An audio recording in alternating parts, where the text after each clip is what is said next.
Yeah. We back with an open discussion.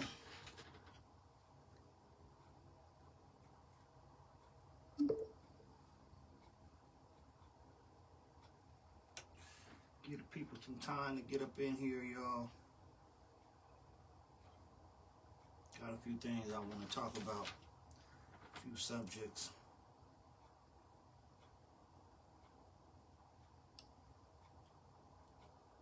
We're gonna get to it. Let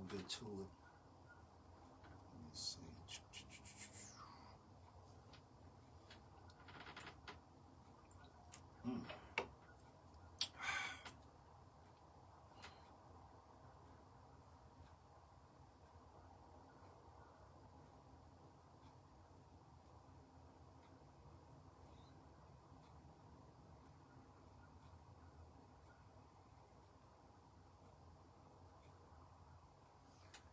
Give the people some time to get up in here, y'all, with open discussion.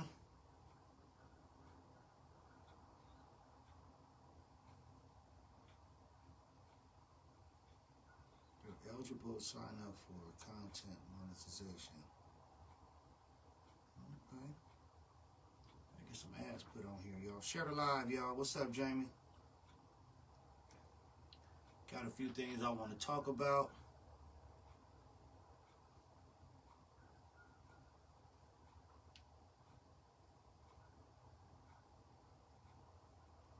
Let me share this real quick. All right, here we go. Let me get to my list, my topics. Give the people some time to get up in here, y'all. I got a few things that I want to discuss today. Some open topics. So I'm gonna need y'all feedback, all that.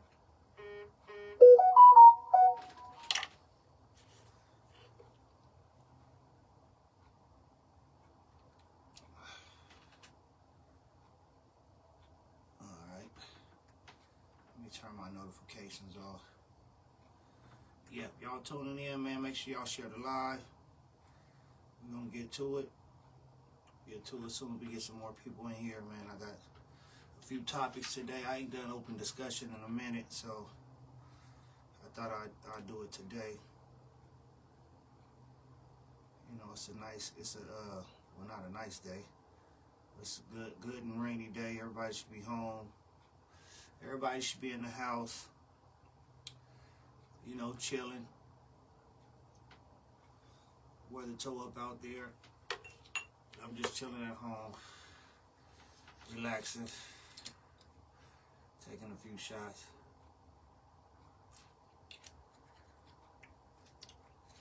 But I got a few things I want to talk about today, y'all. Some content that I got from I Am Truth Hurts. I Am Truth Hurts, yeah. Y'all go check him out on Instagram. I think he's on Facebook too. So what's some topics I want to go over? Give the people some time to get up in here, y'all. Share the live. Get more people up in here, and then I'll start off my first topic. All right. There we go. I see the people coming. Now I'm gonna be playing the content. And we're going to be reacting to the content. I want y'all thoughts on the content that I'm playing, y'all. I'm going to play it twice, too, to make sure y'all hear it. Y'all, this is all content coming from I Am Truth Hurts. You can look him up on Instagram and on Facebook, I believe. But I follow him on Instagram. And I like some of his content. You know, definitely helps give a conversation. So that's what we're going to do here today. We're going to have an open discussion. I'm going to play some of his content reels. And I want y'all to respond to him. It's just the way.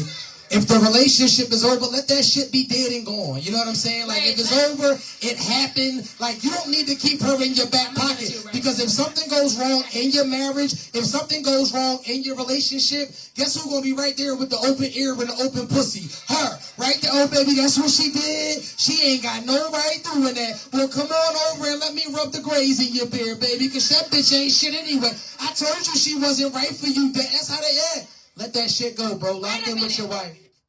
So run that back. It's just disrespectful in every way. If the relationship is over, let that shit be dead and gone. You know what I'm saying? Like, if it's over, it happened. Like, you don't need to keep her in your back pocket. Because if something goes wrong in your marriage, if something goes wrong in your relationship, guess who's going to be right there with the open ear and the open pussy? Her. Right there. Oh, baby, that's what she did. She ain't got no right doing that. Well, come on over and let me rub the grays in your beard, baby, because that bitch ain't shit anyway. I told you she wasn't right for you. That's how they act. Let that shit go, bro. So what he's saying, the question was, is it okay with you in a new relationship? Is it okay with you being friends with your ex? I wanna know y'all thoughts too, because usually with me and most of my exes ain't cool. We don't talk. We don't do none of that. You know, some you get cordial with, but if you're in a new relationship, is it ever okay for you to be friends with your ex? Y'all let me know what y'all think.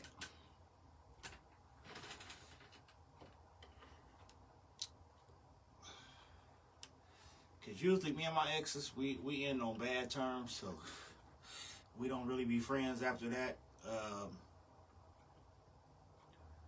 Like I don't think, it's like maybe 2 of my exes that I would even speak to if I seen. And the 2 that I was with the longest, there's no conversation. I seen one of them twice since we split. 3 times, matter of fact, 3 or 4 times, and there has never been. We never said a word to each other. We stood right next to each other, and we didn't say a word to each other. That was the first time I seen my ex. We was at a football game. What's good with it, Silk? Over here with open discussions. First time I seen my ex, it was like 2, maybe 3 years after we split up. Yeah, about 3 years after we split up. First time seeing her, I was at my little cousin's football game, and her daughter, which was my baby girl, also wasn't my biological child, but it was my first time seeing her too. She ran up and hugged me. She was cheerleading for the football team that my cousin was playing on. And I'm sitting down, and all of a sudden I look up, and with the old and with the new, I heard that, Jamie. I look up, and right in front of me, all I see is her backside. I'm like, damn. This backside looks familiar. Like, is this what you call it? And sure enough, it was her. And we didn't even speak to each other. I ended up standing up because baby girl was started to cheer. It was halftime. She was doing her halftime cheer. So I think I stood up to record her. So she's recording, I'm recording. We standing right next to each other. We didn't so much look at each other. We didn't speak. I think it was because on the term that we ended, we ended on a bad note. So I have seen her in public a few other times, and still wasn't no conversation or any of that. So usually, what we talking about? Is it ever okay to be cool with your ex while you're in a new relationship? So say you in a new relationship. Is it cool for you to be friends with your ex? I don't really be having this problem because, like I said, most of me and my exes, we end on bad terms. Yeah, happy cake day, King Jones. Happy B-Day, my brother. So with me, with me, and like he said in here, I'm gonna run what he was saying back, because to him he's saying that's basically leaving an open door. So the moment you and your chick get into it, she's gonna be that listening ear. She's gonna be all that. And I did have an ex that was like that. Even though we had fell off on bad terms, we ended up getting cool years later, and I would come to her for like some type of female advice. It's dangerous if you're not over your ex completely. Well, yeah, I mean, not kicking it or anything, but it doesn't have to be ugly. Okay, but say you may be over her, but maybe she's not over you. You know, so that it gets tricky. It gets tricky, but I don't really have to deal with this too much, because like I said, I don't really associate with any of my exes. On that part, I don't follow them. They don't follow me. Shit. Hell, some of them, I'm blocked on most occasions.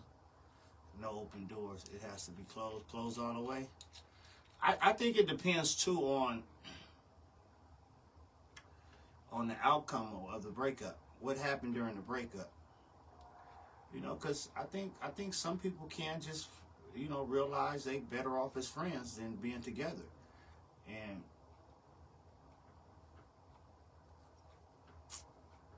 I think it's a little different when it comes to men and women, because women are more respectable. Like your girl be like, oh, he just my friend, but yeah, that's your ex. If you call that nigga right now, tell him you need some up in you, more than likely 9 times out of 10 he probably gonna come, oh, okay, shit, baby, well, fuck it. As far as a woman gonna be more reluctant, like, no, you got a girl, I ain't doing that, and this and that, you know. So a woman gonna be more reluctant. So I know y'all probably gonna say it's a double standard, but call it what you want to call it. A person can feel whatever they want to feel, as long as you don't let nothing happen. We good. So you saying it's cool for you, your girl, your wife, to be cool with her ex?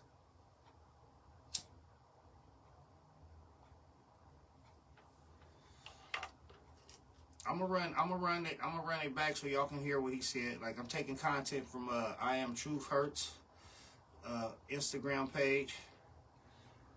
Y'all want to go follow him? He be having some good content. Sometimes it's for the fellas, sometimes it ain't so for the fellas. But I'm gonna run it back how he said it. Men will stay in the friend zone as long as it takes to accomplish mission. Definitely will. A woman won't. A woman won't. It's like, too, you get, and then it goes to the point where, like, women will know you got a woman and fuck with you and let you cheat on your woman, but as soon as they get in a relationship, they want to cut you off. Like, damn, motherfucker, hold on. I was just taking risks, fucking with you, you know, knowing I had a woman. Now you get a man, and you don't want to take those same risks with me. Women will do that to you too. But I'm going to run the content back so you can get in full to exactly what he's saying, and we're going to respond to that. It's just disrespectful in every way. If the relationship is over, let that shit be dead and gone. You know what I'm saying? Like, if it's over, it happened. Like, you don't need to keep her in your back pocket. Because if something goes wrong in your marriage, if something goes wrong in your relationship, guess who's going to be right there with the open ear and the open pussy? Her. Right there. Oh, baby, that's what she did. She ain't got no right doing that. Well, come on over and let me rub the grays in your beard, baby, because that bitch ain't shit anyway. I told you she wasn't right for you. That's how they act. Let that shit go, bro. Lock in with your wife. It's just disrespectful in every way. So yeah, he's saying basically you need to let it go. Well, in order, you shouldn't be in that. You need to let it go. Once it's over, it's over. It shouldn't be no kind of contact, no any of that. Like it was another situation too with my ex. Like, we didn't talk for years because we ended on a bad note too.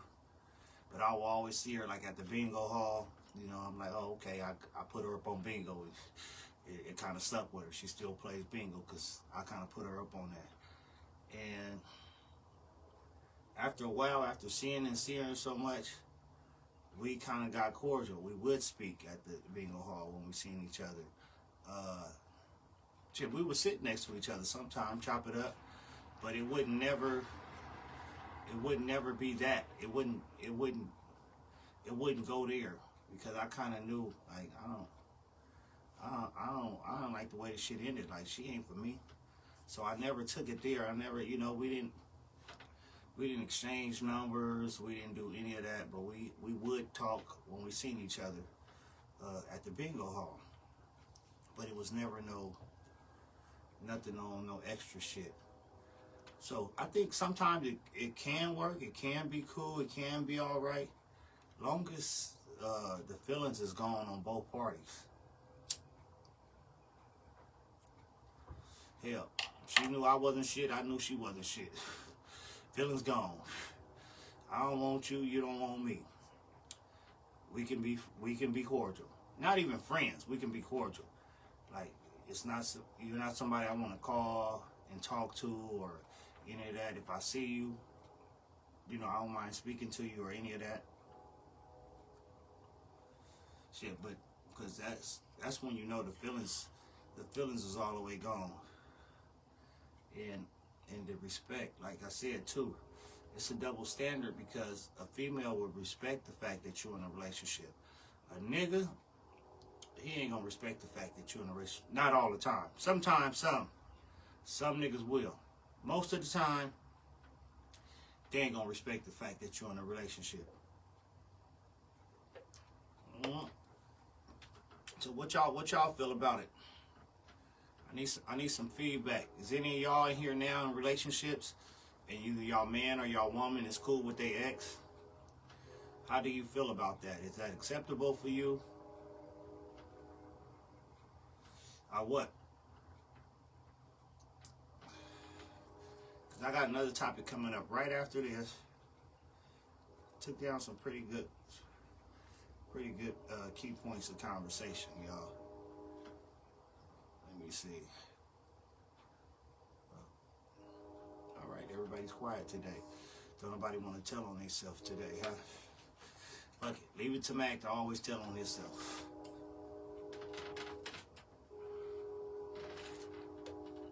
Edgar says nope. Okay, my brother-in-law in here. So are you friends with any of your exes? I already know you, Edgar. I know you ain't gonna allow my sister to be friends with none of her exes. I already know you. I already know your answer to that, Edgar. Let me see. She might even go as far as trying to sabotage your current relationship because you're over her, but she ain't over you. Right, yep. You're in a position to be in a one argument away from your current, to going back to what feels comfortable, your ex. Cut it off and move forward. I can love you from a distance. Why chance it? Yeah, definitely. Kids, I said kids involved, cool. For sure. And that's what he says in here. He says she's going to be right there. She's going to be right there. I told you that bitch didn't need you and this and that and this. That's what he kind of explained. They will try to sabotage your relationship. They definitely will try to sabotage your relationship. Definitely if they have feelings for you.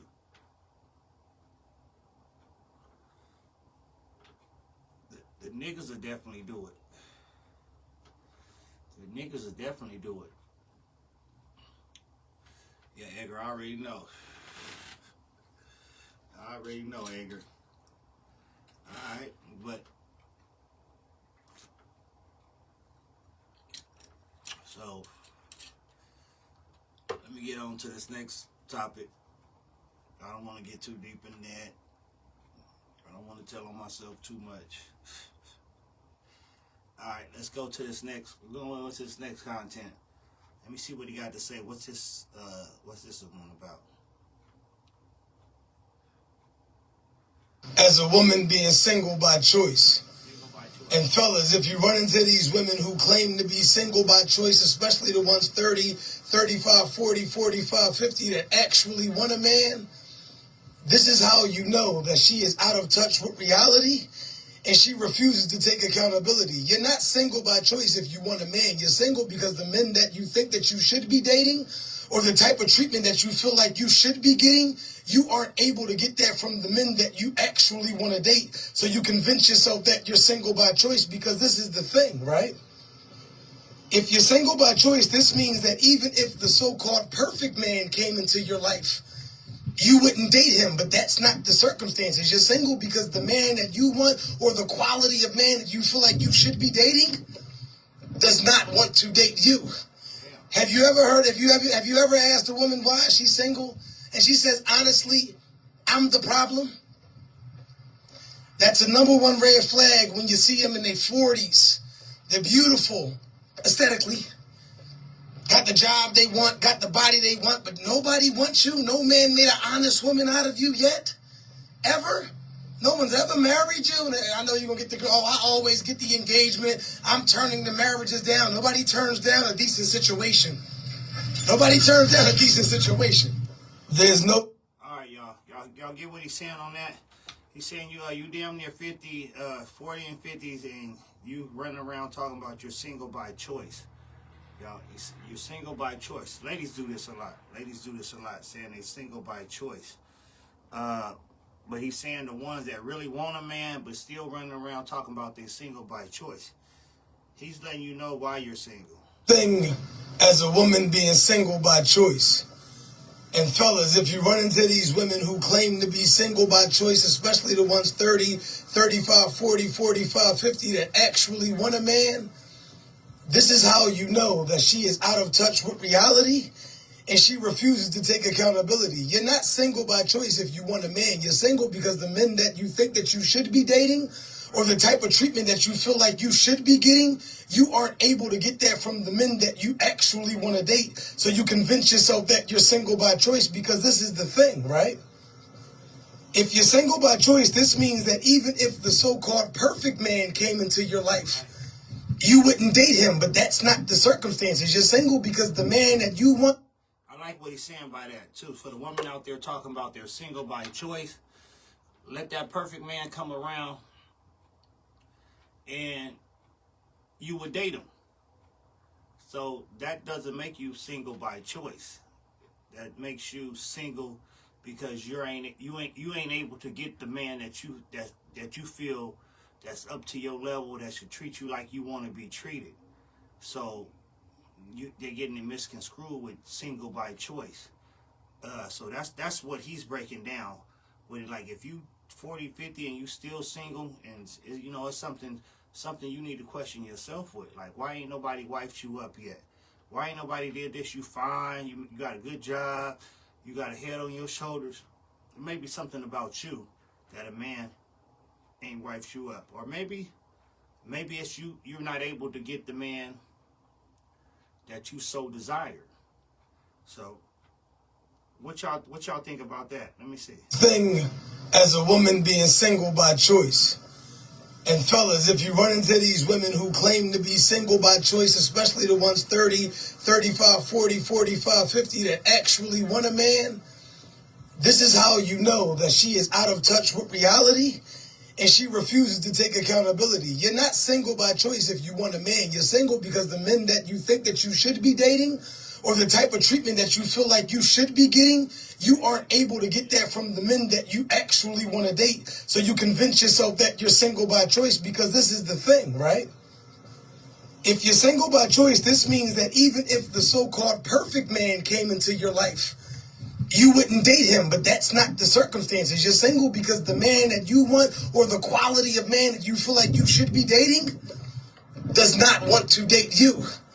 Have you ever heard, have you ever asked a woman why she's single? And she says, honestly, I'm the problem. That's a number one red flag when you see them in their 40s. They're beautiful aesthetically. Got the job they want, got the body they want, but nobody wants you. No man made an honest woman out of you yet. Ever. No one's ever married you. And I know you're going to get the girl. Oh, I always get the engagement. I'm turning the marriages down. Nobody turns down a decent situation. Nobody turns down a decent situation. There's no such. Yeah. So basically, that's what he's saying. He's saying that you're not single by choice. You're single because you can't get the man that wants to. You can't get the man that you feel like you should have. Like the men that's hollering at you, or the man that you're thinking that's below your level, ain't gonna treat you the way you want to be treated. That's not really being single by choice. That's being single because you can't get the man that you really want. Let me see what Quenisha has to say. Some women are scared to open up after being hurt, after treating one man right and he still dogged her out. She doesn't have to be toxic. Okay, I get what she's saying with that. Yeah, but so you saying that's why she's staying single? You saying that's why she's staying? Khadijah made her appearance be known. She said, "I'm here." Here. Like we was doing roll call. Present.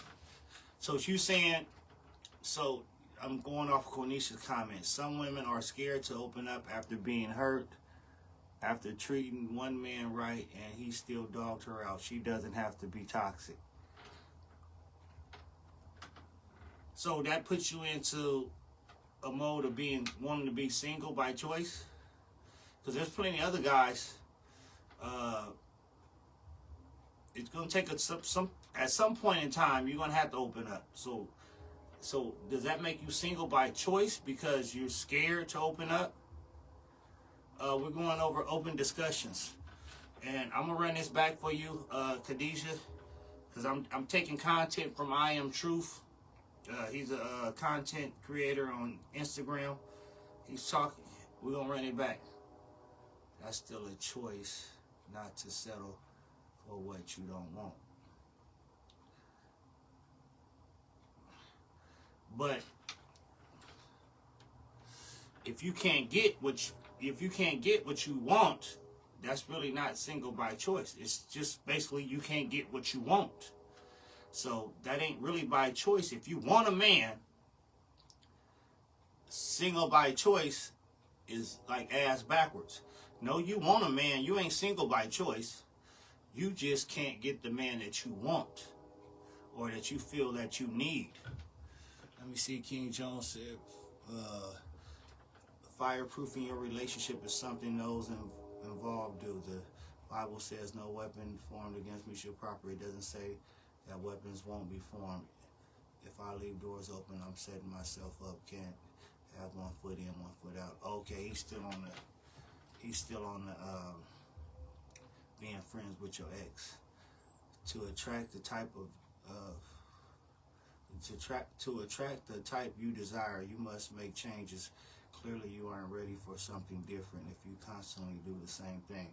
Yeah, exactly. And if you constantly do the same thing, you're going to constantly attract the same type of dudes.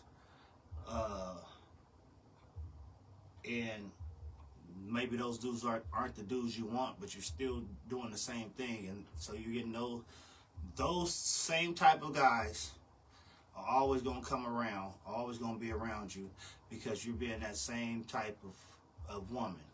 So sometimes you do have to open up and sometimes step out your preference, because some girls' preference be street niggas, and that's your preference. But the little square nigga, you don't like him because he's square. You know, he got glasses on. You want a nigga with dreads, or you want a nigga with a fresh fade, or whatever that is, and then it turns out not to be the man you want, or you expected to treat you a certain way, and so you be stuck in that. Like you see women with like 3 baby daddies, and they all 3 kind of the same. Well, you staying attracted to the same type of guy, you're getting the same type of results. So sometimes it'd be your own fault. But that's contradicting to say you're single by choice, but you want a man. That's basically what he's saying. He's saying that because he's saying if you were single by choice, then if the perfect man came in your life, you would still be single because it's a choice that you're making to be single. You want to be single. Do you really want to be single? Because if the perfect man came in your life, agree, you definitely got to change some things. Women want a nigga everybody else want. That's another thing. That's another thing, and that I start paying attention to that. The good point Half there, women want a nigga everybody else wants. And I seen that years ago. I'm like, damn. They know this nigga got all his chicks, but they want him too. It's a fight for him. They love a street nigga, but they want him to be sensitive towards her. Yep. Okay, so y'all get the point. Y'all get the picture, goddammit. Y'all get the picture. I mean, it's not rocket science.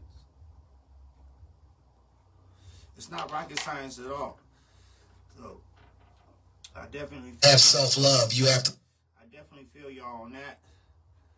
It has some good points on that one.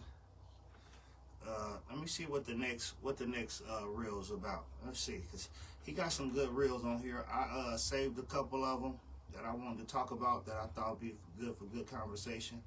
I'm not gonna stick too long on each one of them because I got about 4 or 5 more. So let's see what he talking about on this one.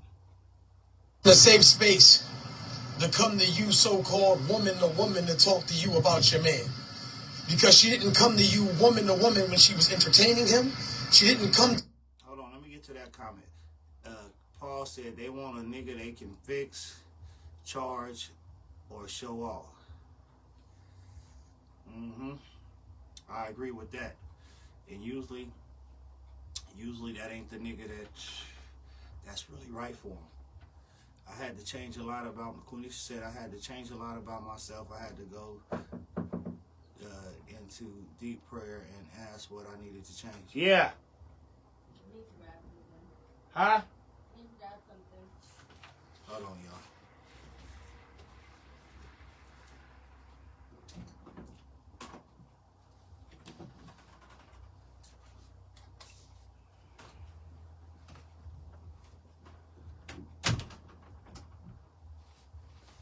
Let me see. All right, I'm back. Let me go back to that comment. She said, I had to change a lot about myself. I had to go deep into prayer and ask what I needed to change. Yep. Entertain your man. If she didn't. And hopefully that works out for you. Hopefully you can see that. And see that maybe it's something about myself that I got to change. Maybe it's something about myself that I must change. Most women choose from the same pot and be mad. The outcome is the same. Laughing my ass off. Q said, after this conversation, I'm getting divorced tomorrow. All right. We're going to get on to this next topic. Let me see. The caption is, never let a woman who slept with your man come to you woman to woman. Ooh, that's a good one. Y'all ever get them ones that slept with your nigga? And then when it go bad between them and your nigga, she want to come to you woman to woman? I think that's what this one is about right here. That has happened to me before. That has happened to me before. Let me quit telling on myself. Here we go. Giving these women a safe space to come to you, so-called woman to woman, to talk to you about your man. Because she didn't come to you woman to woman when she was entertaining him. She didn't come to you woman to woman when she was sleeping with him. She didn't come to you woman to woman when she was spending his money. She didn't come to you woman to woman when she was humping him. So now all of a sudden they're on the outs. Now she's your friend. Now she has compassion. Now she has morals. Now she has standards. Now she wants to come to you and let you know how bad your man is. Right? Because this is what she's really on. She can't have him, so she don't want nobody to have him. How dare he play with her, or how dare he be unfaithful to her and then get the win in the end of the day and go back to his family?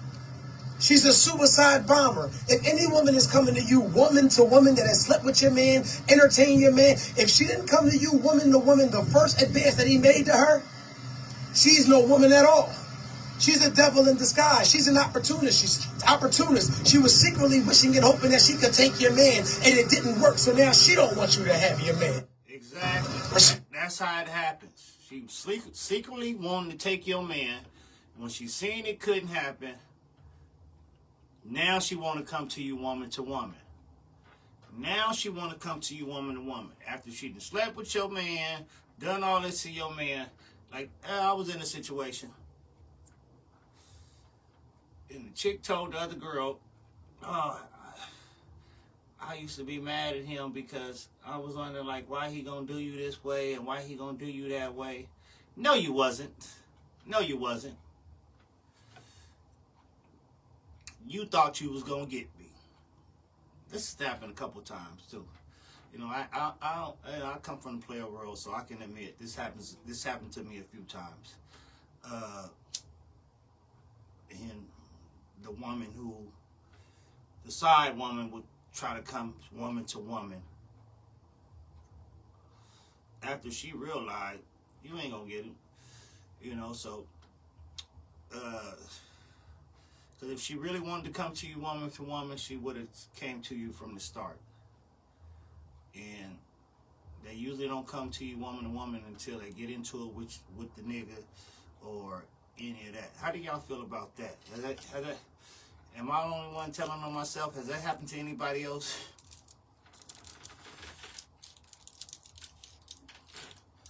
We're gonna keep it real over here on the Black Amicus podcast. That's what we're gonna do. We're gonna keep it real. And my past is my past, so I don't mind sharing anything from my past. Cause hey, it's a part of me. It's a part of me growing and learning. So shit, I ain't mad, but I can keep it real. I definitely can keep it real. And this has happened a few times in my life. You know, your little side chick get mad. Now she want to go call herself telling on you, coming to your woman to woman. And hold on. And they don't do that until they realize that you ain't leaving your woman and they can't have you. So y'all gotta stop that, ladies. Ladies do this. Niggas don't really do this. Niggas don't really get mad and go, well, I'm gonna go talk to your nigga. I'm gonna go tell your nigga. Guys don't really do that. It's more of a woman thing. You know, it ain't usually too many guys that say, I'm coming to you man to man. Like, that really don't happen with the dudes. It's mostly happen with the women's when they want to come to your girl woman to woman. What's up, 50? 50 in the building. 50 Capone in the motherfucking building. We doing a little open discussion today, 50. If I keep drinking all this drink shit, I'm gonna tell a lot gonna come out. Well, if this Henny kick in, Henny don't kick in. Because I don't want to tell all my secrets, goddammit. Well, I don't want to tell all my past. Shit. Yeah, so, ladies, never let a woman feel comfortable with coming to you woman to woman. This is why they supposed to know about each other. Ah, shit. Now that get tricky right there, Jamie. That definitely get tricky. Khadijah said, honestly, I never experienced no shit like that. Bitches know who to play with like that, and I'm not the one. Yeah, and then they get friendly with you. Like, hold on, girl. That's like, you tell your woman, that ain't your friend. What the fuck? Just because she coming reporting some shit to you, now you think that's your friend? That ain't your friend. Like, that's what women get fucked up with. Like, that is not your friend. Just because she come telling you some shit about your man, what your man was doing with her, now you feel like that's your friend, and you gonna dog your man to her. Like that's crazy to me. That's crazy to me. Like, that is not your friend.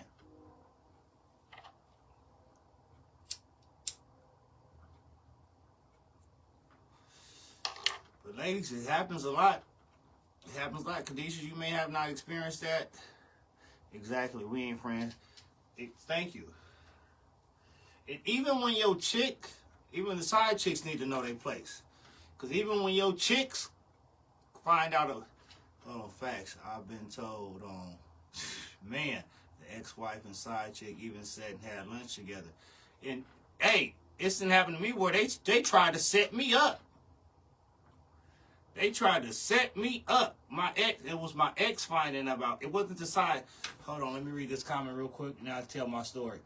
Nah, it's not a woman who can come to me about my man I ever deal with. For sure, women do shit like that most of the time, being messy. But they know who they can go to as women. I'm not one of them. Nope.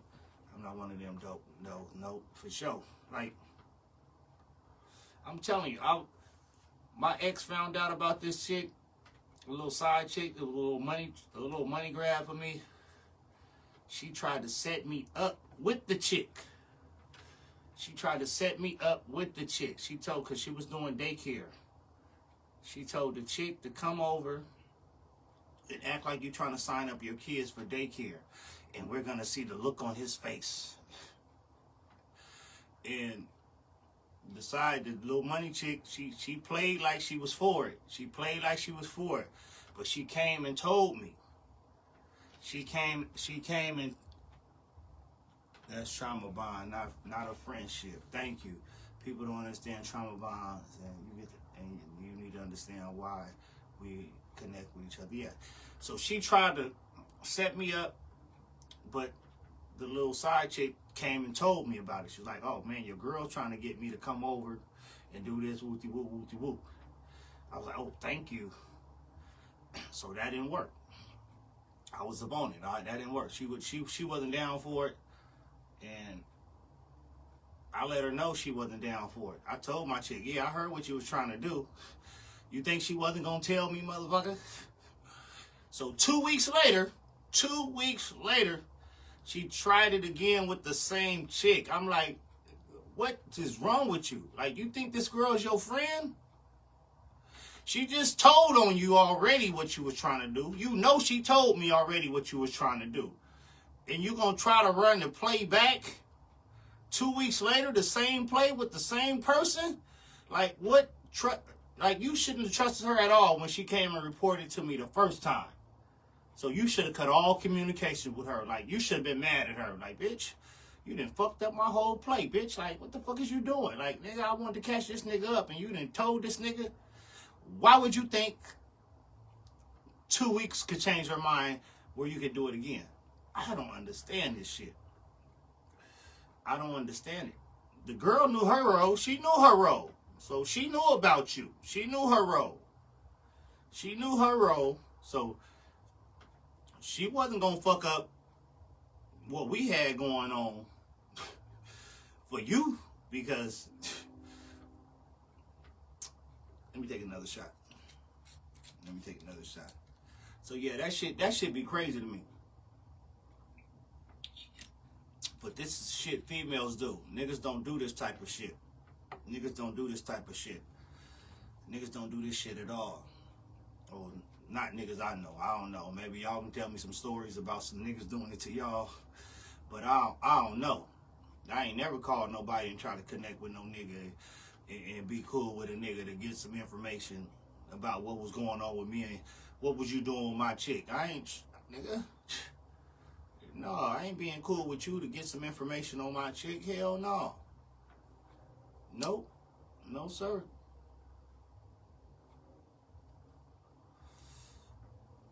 But females do this, and they do it like Jamie said. It's called trauma bond. Oh, he hurt you, he hurt me. Let's be friends. Trauma bond. We have a lot of that going on, even outside of relationships and friendships. Oh, he went bad on me. Now he gonna, they say an enemy to you is if we have the same enemies, we're friends type shit. Niggas be ready to crash out behind the females, though. I don't know. I ain't never crashed out behind no female. I don't know. I don't know them niggas, Erica. Them the niggas you fool with. I don't know them niggas. But yeah, there's some niggas that will crash out behind a female, but they're not gonna trauma bond with the side nigga. They're not gonna do that. They're not gonna trauma bond and be cool with the nigga that was humping on their girl and try to get their girl caught up. I just don't see that happening. Well, at least in my eyes, it has never happened with me. I don't know, man. Some of these niggas is weird now, so maybe so, but I don't know. The era I grew up in, there wasn't none of that. Wasn't none of that happening. Hey, yeah, but that's crazy though. Just. So the moral of the story is, she is not your friend. She is not your friend. And so if she coming to you woman to woman, and she didn't come to you woman to woman before, Erica said niggas being they feelings definitely won't be friend with a nigga. Hell no, that's out. Yeah, they gonna take it out on you. They're gonna take it out on you. I don't know. Some niggas take it out on the nigga. Like, no, you can't take it out on him unless he hated on you. Now, if he hated on you, spoke on you, and did some hate shit, now hell yeah, then you can hit that nigga up like, nigga, you old punk ass nigga gonna tell my chick this and that. Then you can take it out on him. If he hated on you to get there. But if he didn't hate on you, he didn't speak on your name, he didn't talk bad about you, your problem should be with that chick. It shouldn't be with him.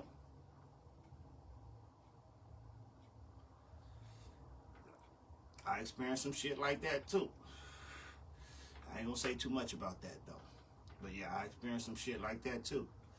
He was doing all this hating on me and shit. But yeah, so it's trauma bonding. That was a good point. That was a good point of this too. Ladies, don't be out here trauma bonding. Please. Let's not normalize trauma bonding. Let's get rid of that. Learn how to be self. Alright.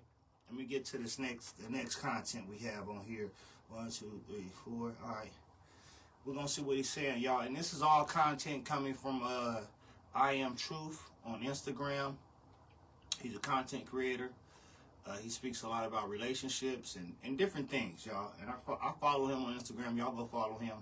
Some of the shit y'all gonna like, some of the shit y'all not gonna like. Because some of the shit I don't like what he be talking about. But some of the shit catches me. You know, definitely shit that I experienced and I've been through. So that really catch me. Like, oh, nigga, yeah, I feel that nigga. Like, oh, exactly. Like, oh, that's what the fuck was going on. So, yeah, he's kind of big on Instagram. Let me get to this next content he has. Let me see what this one is about.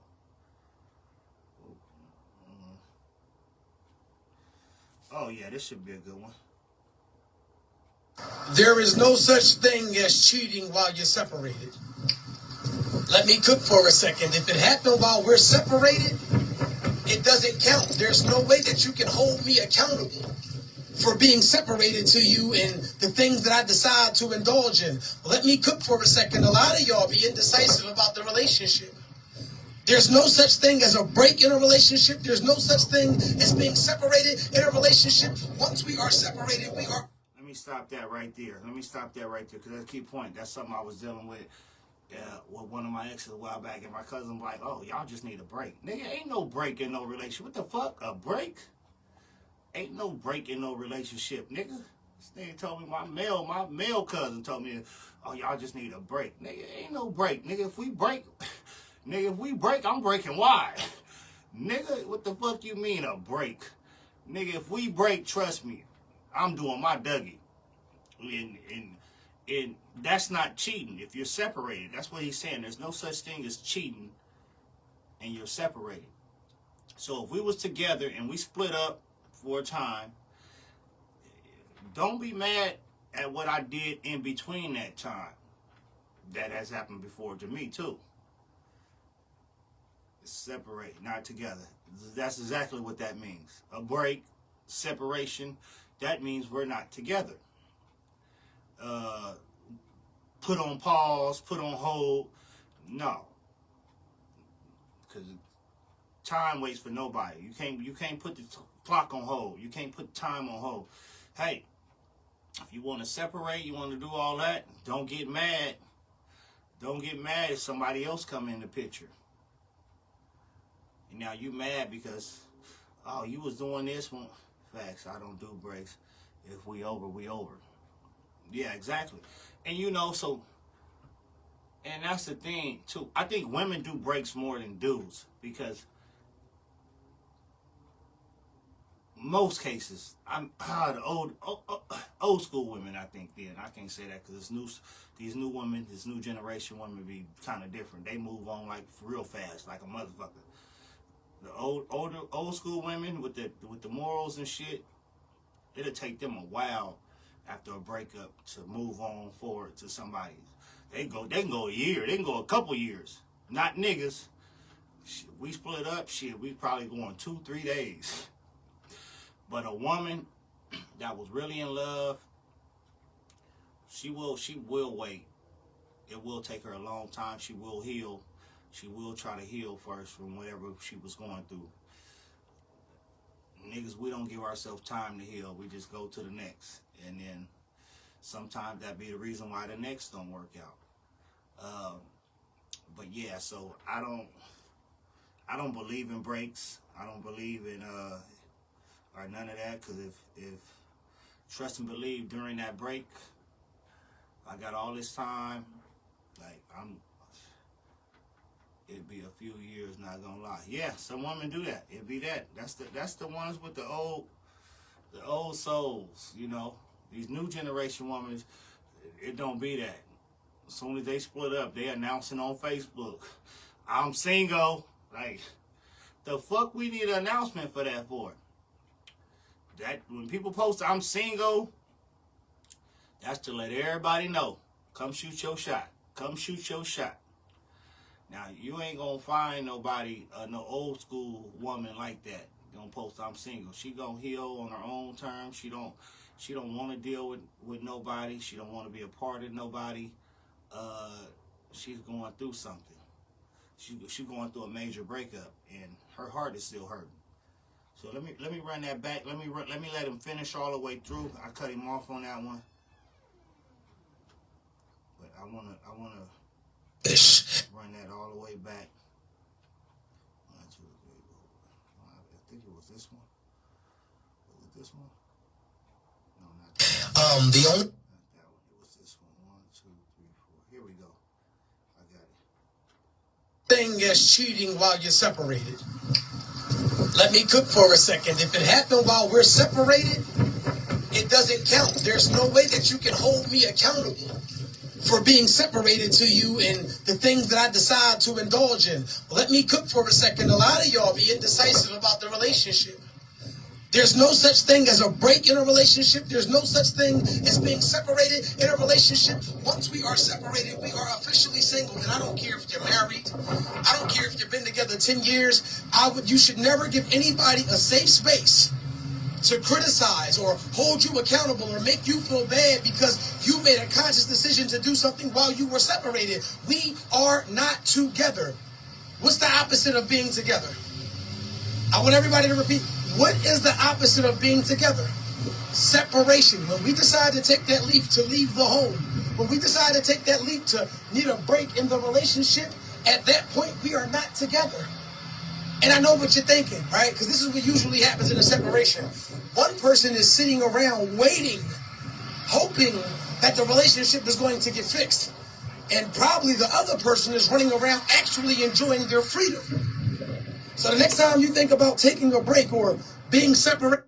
So he says one thing that happens in a separation is one person is sitting around waiting, hoping the relationship can come back together.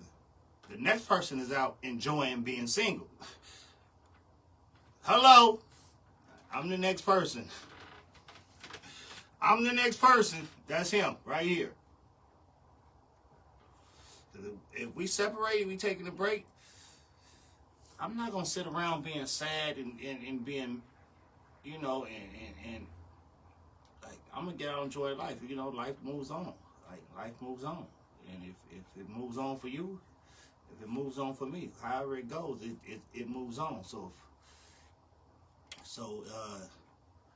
if we couldn't work stuff out, then it probably wasn't meant to be.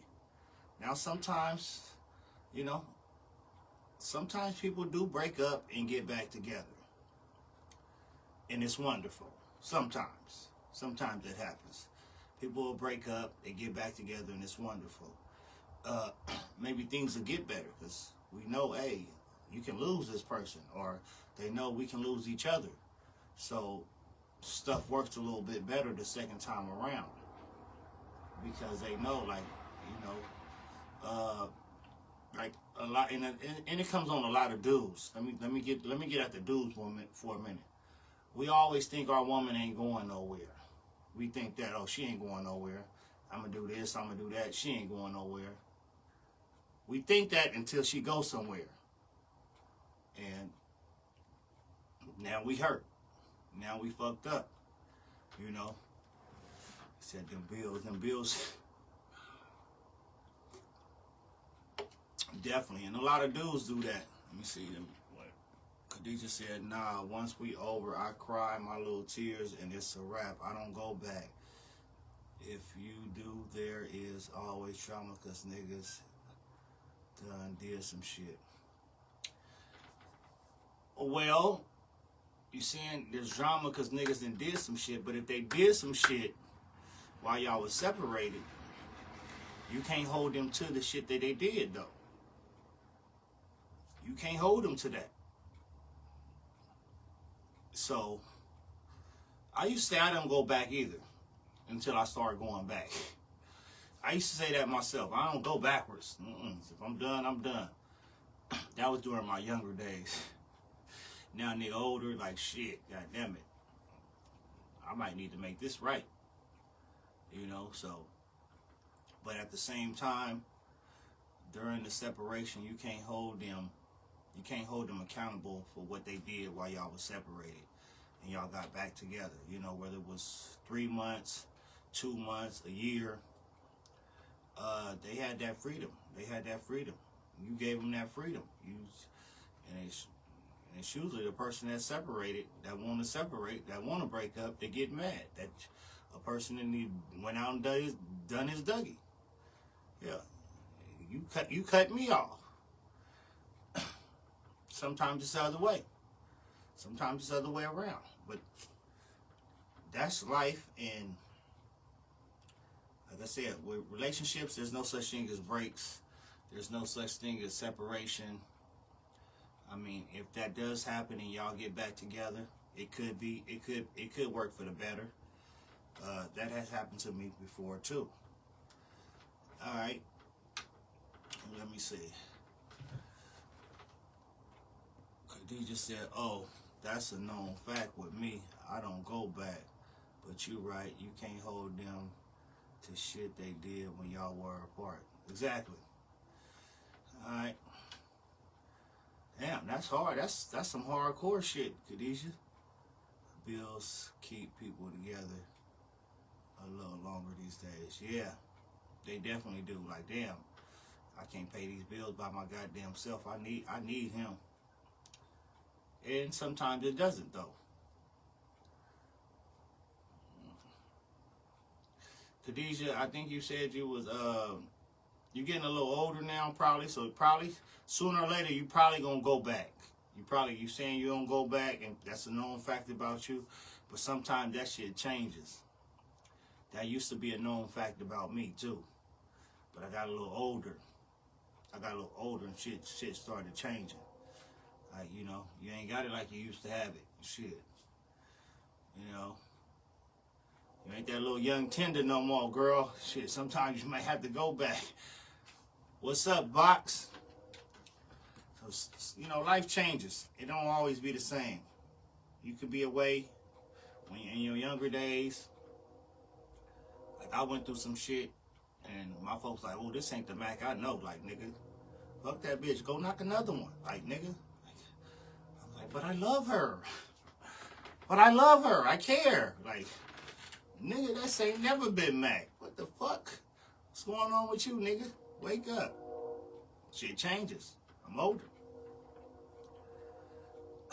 I appreciate shit a little more now, you know. And, you know, like, damn, I gotta start all over. That's another thing too. People hate to just start all over. You done built with this person for the last 3 to 5 years, and y'all split up, and like, damn, I gotta start all over. We too old to be starting all over. That's sometimes we think about that shit. Like, god damn, you know, shit, we too old to be starting all over.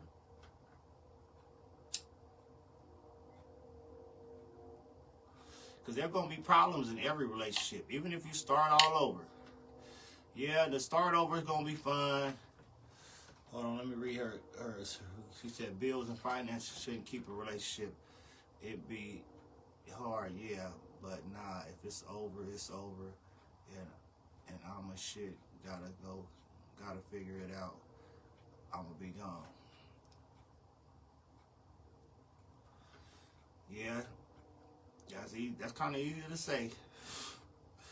That's kind of easy to say. When rent is $2,200, PG&E is $600, and that nigga was helping you pay on that shit, and then you like, ah, damn, shit. Let me call this nigga and tell him I miss him. After that first 2 months come around, I gotta cash out this whole 21, this whole 600 by myself.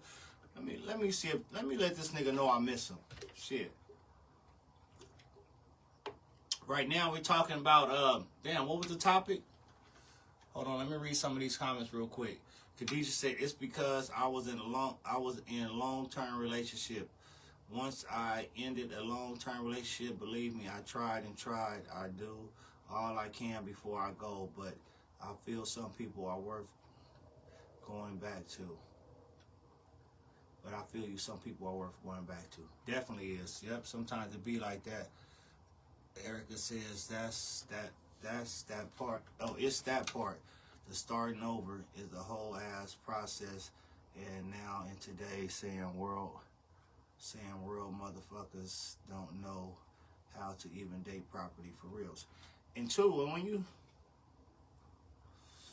you start over, you think you're doing something. Nah, you can't be with someone for financial stability. No, but it helps. Dude, that's the thing too. A start over, you think you're doing something. Because trust me, the honeymoon stage ain't after y'all get married. The honeymoon stage is always the beginning. Most of the best times, the funnest times is always in the beginning when everybody is the nigga trying to reel you in, you trying to show him you the one. Y'all doing all you can to really make this shit work. And then definitely with a nigga, after a nigga got you, he stopped doing some of the shit he was doing early. He stopped doing some of the shit he was doing in the early stages. And that's what people say. You got to treat her like you still trying to get her. Y'all still got to do these type of dates. Y'all still got to go on these trips. You still got to do this. But do people really do that? People don't really do that. The honeymoon stage, the best times is always in the beginning. You know, once you got a person, you kind of kick back. You know, you get with a girl them first 3 to 4, 5 months. She want to massage your back. She want to do all this and all that and comfort you and all this shit. After about 8 months, them back massages, they gone. Them foot rubs, they gone. All that shit is gone. Like, I got this nigga now. I ain't got to do all that. You know, and same thing with some of the dudes, some of the shit that they doing. Facts, I was married for a long time. Yeah, and then once you have to start over, it's the start over process, I'm telling you. And people be thinking they be doing something with the start over. Because they back to the honeymoon stage and I got me a good one. And then you find out that nigga worse than the one you had. Oh, it looks good in the beginning. Anybody had over 20 years like me? Hell no, I ain't never did 20 years. I did 7 and I did 6. People that enjoy each other still do it. So, but the majority don't. Some, you know, I'm not saying everybody, but some, you know, but the majority don't do it. No, I ain't. And it's definitely hard. Starting over after 20 years, like, ooh, you got so much invested in somebody, you know, because I felt it starting over after 7 years, being somebody with 7 years. We had so much invested in each other, this, that, business going, everything going. And once that fall off, it's like, damn, you know, everything that you invested didn't work out, and you fucked over, and you got to start all over. So sometimes that be hard. That's the start over is definitely always hard. So she said, yes, I love being a wife. Well, it's just a bad marriage. There's a difference. Okay. You love being a wife, but you was in a bad marriage. Hold on, I'm trying to put that together. She said, I love being a wife, was just in a bad marriage. There's a difference.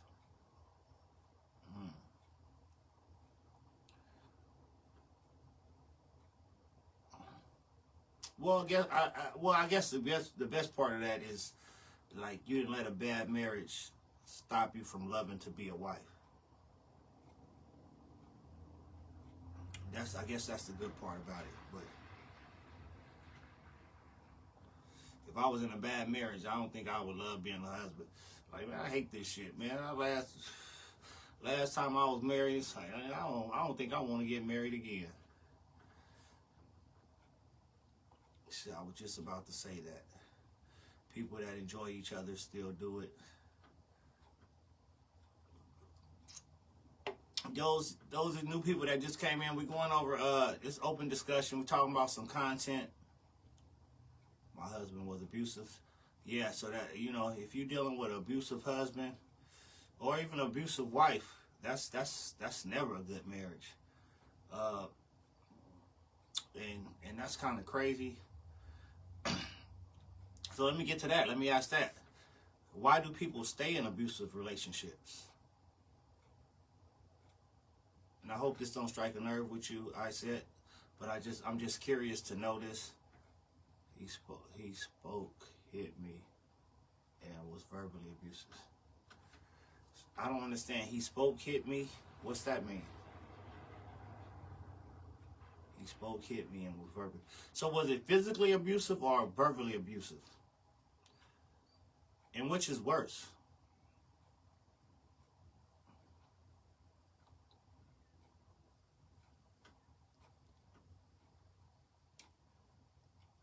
Because sometimes verbally abusive can be worse than physically abuse.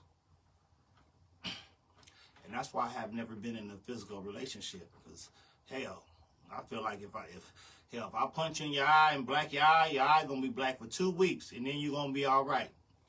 If I pack my bags and bounce on your ass, you're going to be it's going to be emotionally abused. So you're going to be fucked up for a while. So I rather chose that route.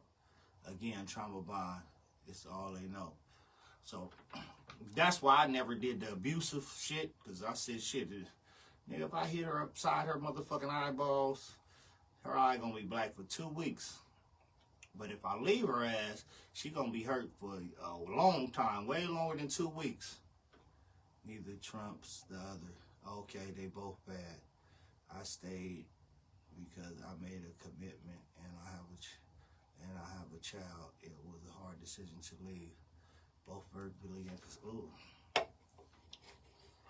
Yeah. See, and that's the thing. They both bad, but I think mental abuse is worse. Same thing here. That's how I look at it too. Because like I said, somebody hitting you, it's only gonna hurt so long. Somebody leaving your ass and you really love them, that's gonna hit them a little more harder. That's gonna hurt a little longer. It's gonna sting a little longer. Jules Stockholm, this is a real thing. But yeah, you stayed for the child. Sometimes the best thing is to leave for the child. And women have that mixed up. They stay in physical abusive relationships, you know, because we got a kid, and I think he got some content about that too. I didn't bring that up today, but they all stay for the child, and sometimes that makes it worse. That makes it worse. She said, right, it lasts longer. Yep, mental abuse lasts longer. And when I say myself mentally abusing somebody, I mean like leaving their ass, fucking them up. Like, motherfucker, I'm gone. Bitch, I'm gone. And yeah, that's gonna mentally fuck you up. Like, this nigga left me? Like, oh, shit. Like, you gonna sit and cry. You gonna do all that shit. You gonna hurt for a long time. Way longer than you'll be hurting if I put my hands on you. So I never did the physical abuse. Right, that's why I said hard decisions, both bad decisions. Definitely, yeah, never stay.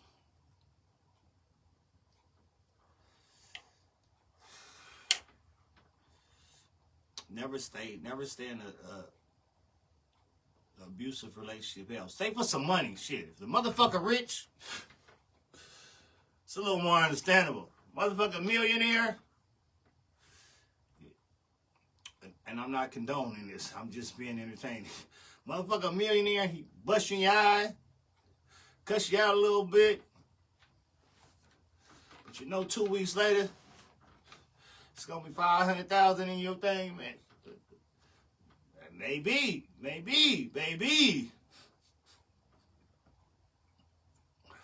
Now that ain't right either.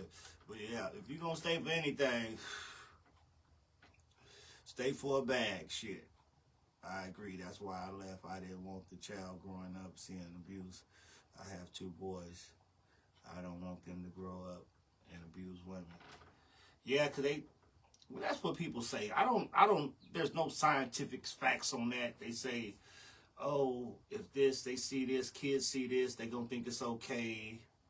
And this and that and this. Sometimes it works the opposite. Sometimes it works the opposite. See, people say, like you said, if your kids see, like if you have sons and they see your dude, their dad abusing you physically, mentally, sometimes it can work the opposite. Where they say, no, I watch my mama get her ass whooped. Like, I ain't never put my hands on a woman.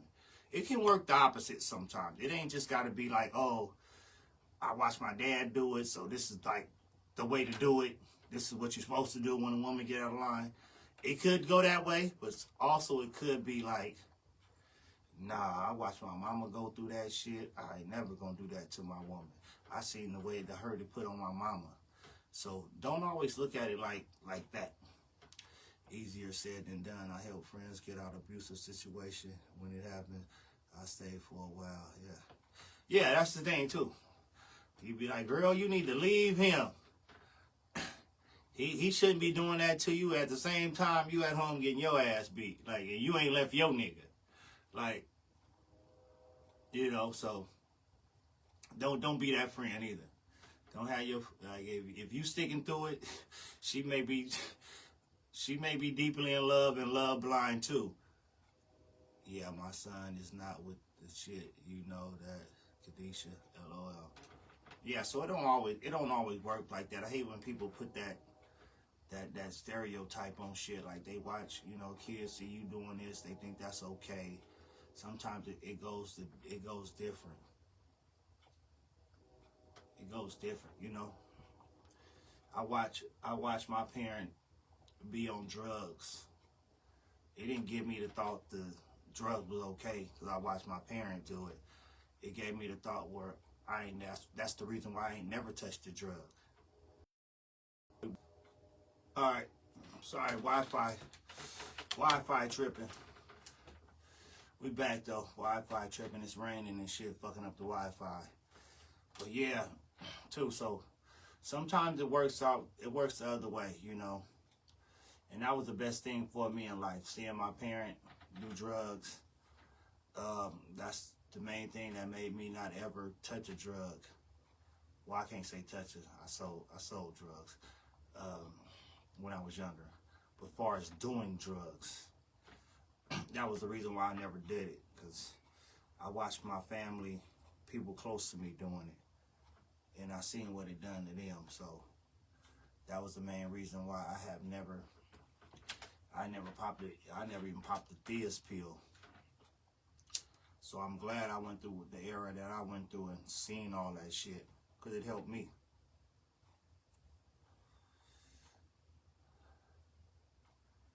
You know, even when I had homeboys popping pills, doing shit. Some people I know playing with their nose and shit. Like, nah, not for me. I never was influenced by that shit because I seen so much growing up that I knew I would never do none of it. Now this Hennessy I will do. Just a little bit, not too much. But all right, I'm going to get to the next content that I have, y'all.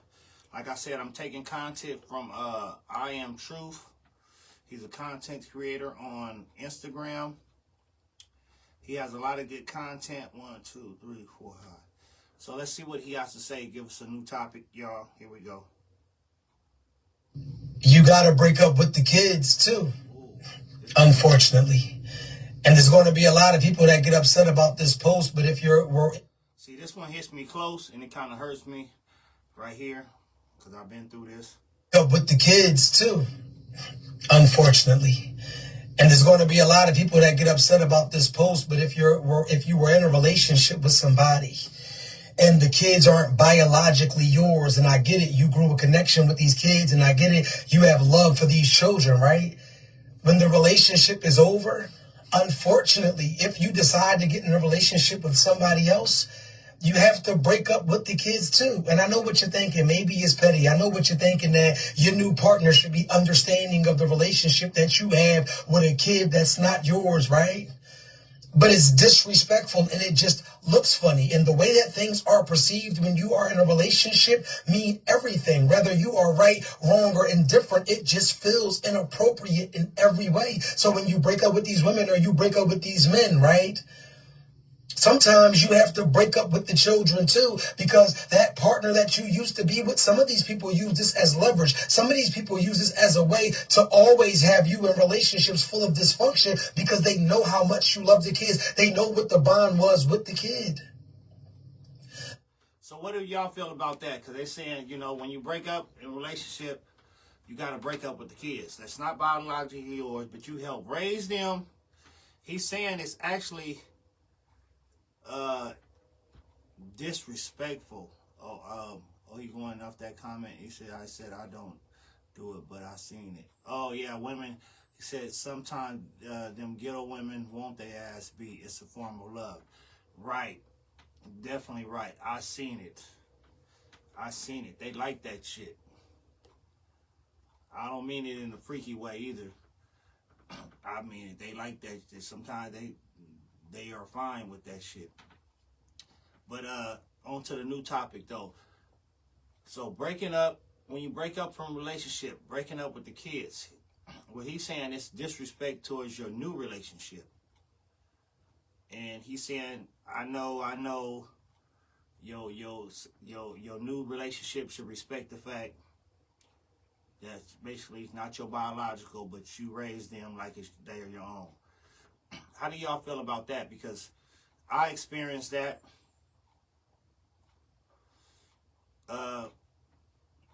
When I broke up with one of my exes, she had 4 girls. You know, I was with her for 7 years, and I helped raise them all. Damn near today, all was adults. Baby girl was 14, from 7 to 14 with the baby. You have to break up with the children as well, and it sucks. Yeah, no, it kind of hit me too, because I actually stayed a year longer. Hold on, let me see her comment. I'm so happy you said that, because I was like, damn, that's crazy. I hope he put his hands on no woman, because we don't like that. No woman. Yeah, so it's crazy, because with me, I was, I had bonded with my stepdaughters. Well, at least I thought all of them. Some of them said some shit to me after the breakup that I didn't expect them to say. But I didn't leave. I stayed for a whole damn near a year when I was ready to go because I didn't want to lose my bond with the girls. So I stayed there for a year, and then they finally got to the point where it was like, yeah, it's time to go. And we split up. And the 4 girls who I helped raise, the 3 oldest ones kind of cut me off. They chose their mama. They picked their mama's side. Yeah, I see some trying to stay to help out with the kids too. Yeah, definitely. So when we split up, the 3 older ones, they picked their mama's side, really didn't want nothing to do with me. But my baby girl, who I was kind of the closest to, you know, she was the baby. Hold on, let me read this comment real quick before I finish. Honestly, I respect it. If you still care and have some kind of contact, I'm not mad as long as there's no funny shit being transferred. Yeah, and your new relationship shouldn't be mad at that you, like, they should be actually glad that you're a stand-up dude that's gonna care for some kids that's not biologically yours. Like, you know, that shows you're gonna care for your own child. Is it because the mom doesn't want you to have a relationship, or because the child doesn't want a relationship? See, the 3 older ones, they chose to ride with their mom. And their mom was putting stuff in their head prior to me leaving too. My baby girl, after the breakup, I was still able to go get her. We still was doing daddy-daughter dates. I would take her out by herself sometime, get her nails done, take her for ice cream, pizza, you know, spending time with my son, my biological son, me, him, and her.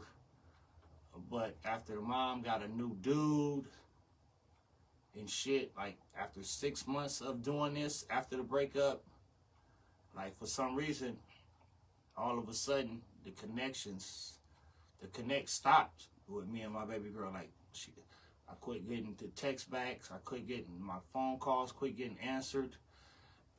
And to me, I think it was the mom's doing.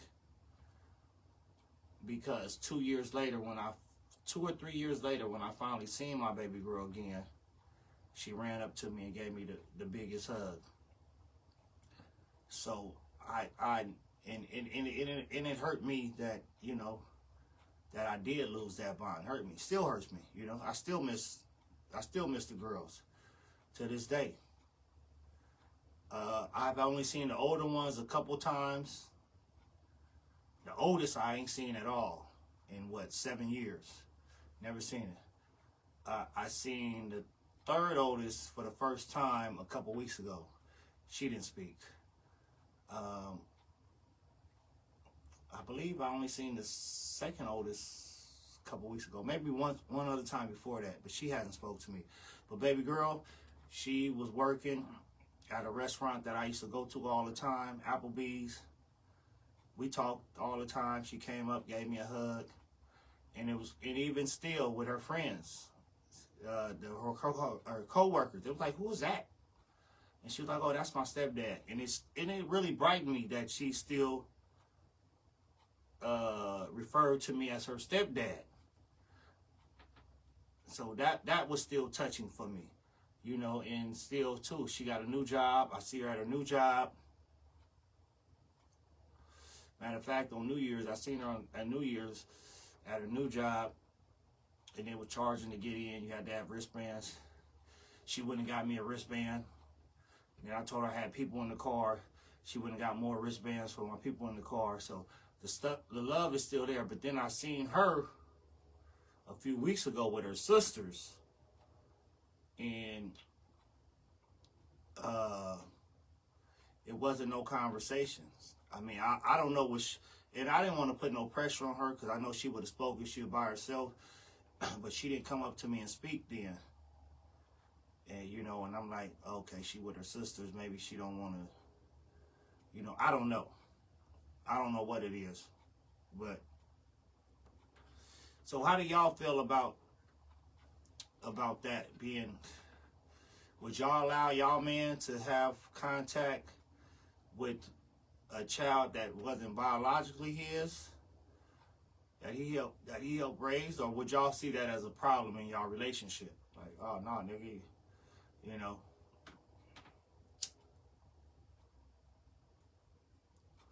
Because with me, I didn't care. If my new woman didn't accept it, oh well, I'm not cutting off my baby for you. What the fuck? Hell no. Like you just gotta be mad, or you can kick rocks. That's your choice. But I don't feel it's disrespectful. To me, everybody in the city knew those were my daughters. Those were my daughters. Period. And I'm well known in the city, so everybody knew them and seeing us all out together. So I think it's rough because earlier you said no reason to still be cool with an ex. I wasn't cool with the ex. Wasn't cool with her. I ain't spoke to the mama. I spoke to the daughter. So I wasn't cool with the mama.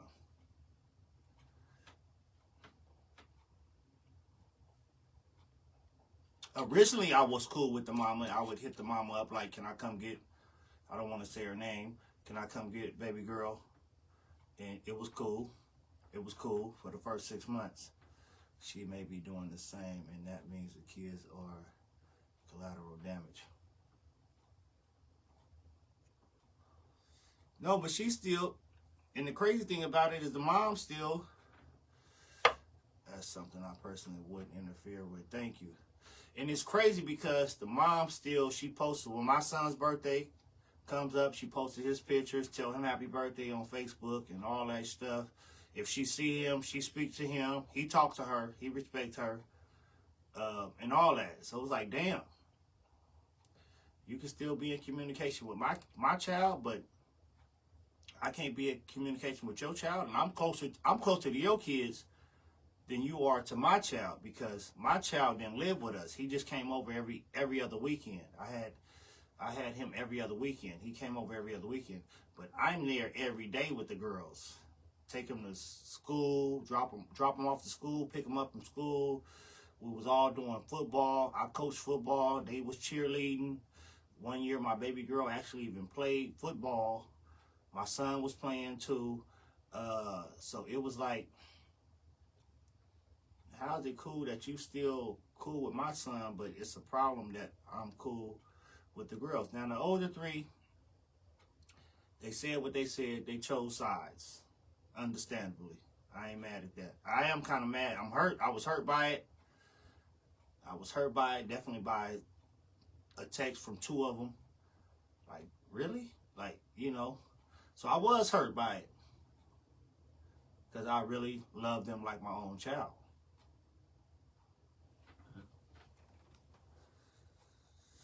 Honestly, if you help raise them, it shouldn't be an issue. My stepdaughters are my son's sisters, and he hasn't seen them in years.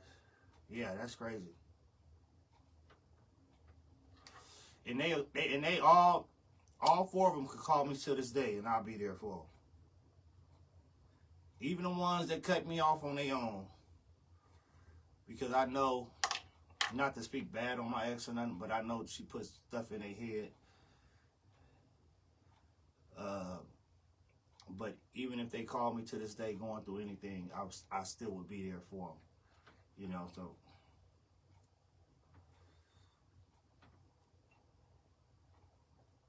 And I have had a lot of stepkids. I dated older women all my life, so I have a lot of stepkids. But those four girls, those are my closest bond with any of my stepkids. Like, I got one of my stepdaughters on my page that from years and years ago, from about, 2008, I was with her mom. Yeah. We follow each other on Facebook. Two of them actually. The two girls. The boy boys, I don't know what they doing. But 2 of the girls, but they don't ever reach out to me. And that's cool.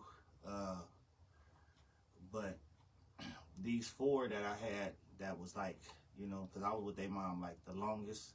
This was my longest relationship. I was with her 7 years. It was my longest relationship. So it just hit different.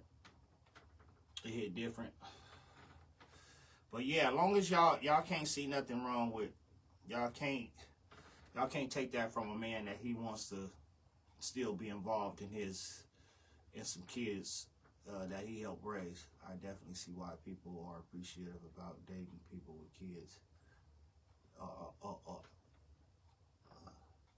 Apprehensive about, yeah,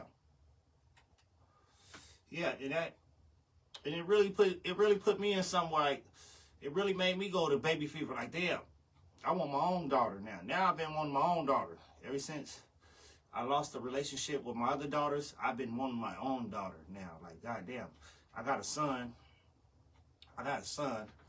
but I don't have no daughter. And raising 4 girls and then losing the bond, the connection with them young ladies, it's like, damn, I want my own daughter where nobody can take them from me. Like, nobody can say, oh, you can't talk to them no more. So that's what that done to me. It made me want my own, you know. But let's get to this next topic, y'all. Let me see what he got next. What he got cooking up next. We're gonna let him cook, because I got a couple more from him. All right, 1, 2, 3, 4, 5. Should be this one. All right, let's see what he has to say. You gotta break up with. Oh no, not that one. Let me see, is this one it? You gotta break. Okay. All right, y'all. Here we go. Next topic. The relationship is over. The relationship is over. There is no reason for you to be at the family gatherings. The relationship is over. You're not family anymore. Your only association, your only tie to the family was the person that you're in a relationship with. It's weird, it's awkward, it's desperate. The relationship is over. And this is how desperate you are. They got a whole new person. They got a whole new family. They've introduced their new family to their original family, and you still trying to be at picnics and barbecues to do what? You're not family. It's over. It is over. Yes, we get it. You and the mom, and you was like a daughter to her. She got a new daughter now. We get it. You was like a son to the father. They got a new son now. They got new favorites now. Let it go. Why are you at these gatherings? Oh, I was invited. It's okay to turn down some invitations sometimes. You look desperate. You look thirsty. You look like you don't have a family of your own. Stop going to these people's houses knowing that their person has moved on. It's tasteless. It's tacky. It's trifling. Like, get some self-respect about you. What y'all feel about that? Basically what he's saying is, you done moved on, and I experienced this too, and I used to hate it. I used to hate it. Like, why is y'all inviting her? Like, and your ex still trying to be a part of the family. Your ex is still coming to the family functions, the family gatherings. And you gotta, and it's uncomfortable definitely when you have a whole new other significant other. So, and she got to look there and look at your ex. Like, and I dealt with that. I told my family, quit inviting her. Like, but she don't even have to accept the invitations. But quit inviting her. Like, why are you inviting her? Like, I don't even want to come, because I know y'all going to call her there. I don't want her there. I don't want to see her. Shit, I'm in a whole new relationship anyway. Like, that's kind of disrespectful to my relationship. That my ex is at our family functions. Like, this ain't your family. This is my family. And that happens all too often too. Has that happened to anybody else, or is it just me? I know it had to happen to somebody else, because he's talking about it. And it definitely happened to me. I'm like, man, why y'all calling her? Man, I got a restraining order on him. No, man. And man, don't get me started. Yeah, like, no, I ain't getting no restraining order put on nobody, but I was mad at my family for inviting her. But at the same time, I didn't think like what he just said. Like, she could have turned down the invitation. She could have turned down the invitation. Yeah. Q said, I'm back. So, Q, would you be all right with your ex coming to the family function? And you got your wife there and all that, like, you know, because I mean, the ex may have been around. She may have been in the family for 6, 7 years. And take the relationship out. Me and my family, my kids. He's a pedo. He tried to kill me. Whoa, whoa, whoa, whoa, whoa. All right, Summer. But yeah, I don't like that. I don't like that at all. Like, man, like, why are you here? Like, I don't want to even see you. Like, I feel like and I got into it with my family about this. Like, even, like, a chick, my ex, she did me kind of wrong. So I'm mad at my family. Like, why y'all still following her on Facebook, liking all her shit? Y'all liking some blim she putting at me and all this shit. Like, the fuck, where the loyalty at? The fuck is going on here? Like, why y'all all on cool? Why y'all still cool with her? Knowing I ain't cool with her. He said, it's 50-50 for me. Me and my daughter, grandma, family is cool as fuck. I'ma definitely get an invite every time. But I would separate myself if her dad involved with someone else because I wouldn't even feel comfortable doing that or making another one feel that. Exactly. Exactly. That's how it should be. Khadisha said TMI. Khadisha said, I don't think it's thirsty. It depends on the situation. I go to my ex's functions all the time, and I've even brought a significant other with me. Shit, my son's father had a girlfriend and a new baby, and I attended the function for the baby.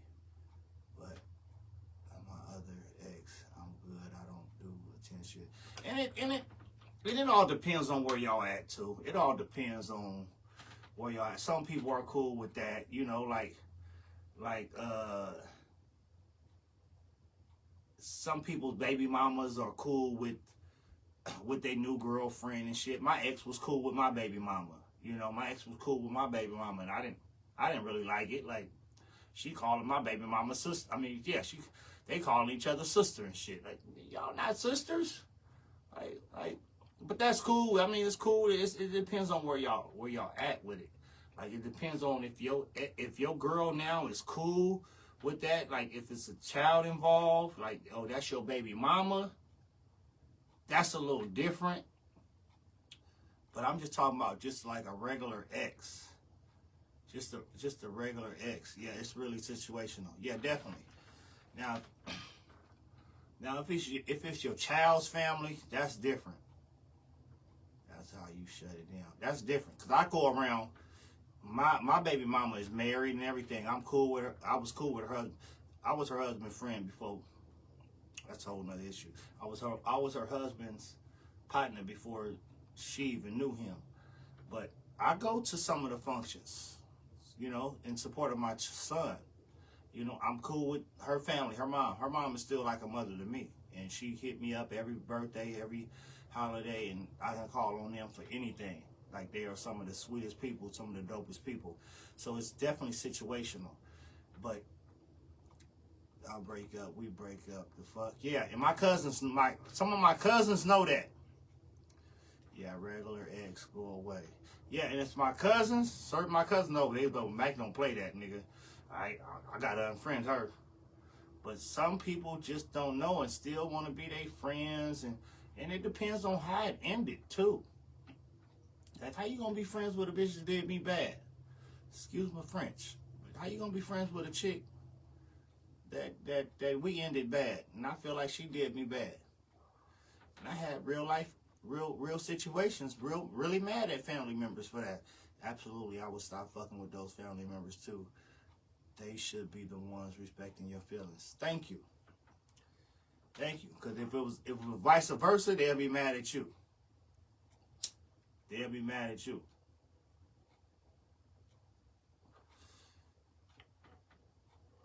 Yeah, with kids it's different. With kids it's different. That's situational. With kids it's different. I'm really talking about random exes. Just no kids, no connection like that. Hey, we didn't work out. We didn't work out. Why are y'all inviting her? Like, I had to get mad at someone. Like, y'all didn't even like her like that. Y'all didn't start liking her until the end. Like, now y'all want to bring her around when I don't like her? So that shit be crazy to me sometimes, man.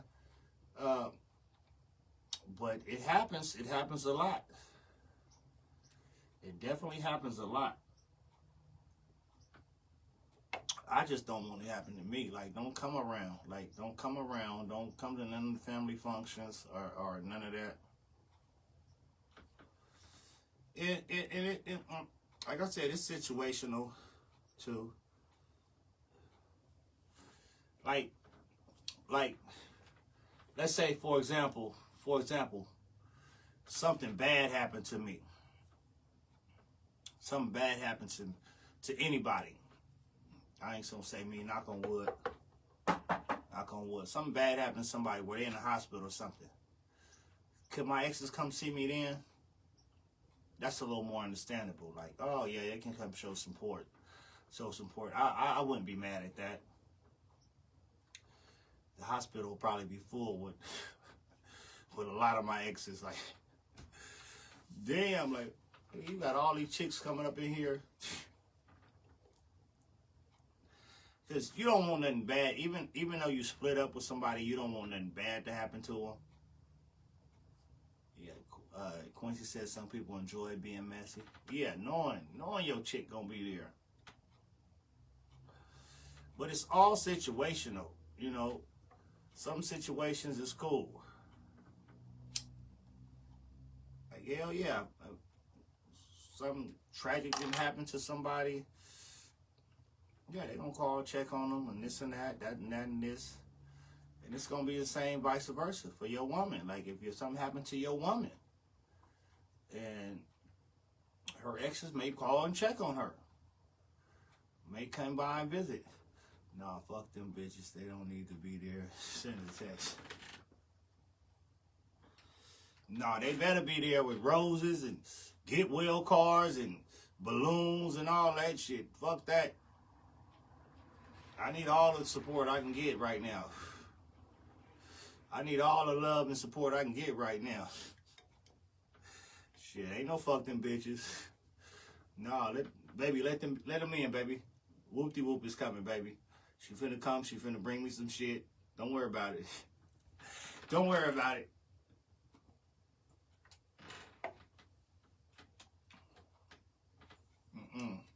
So yeah, but as far as the family function goes, yeah, I don't want you around. Don't come around.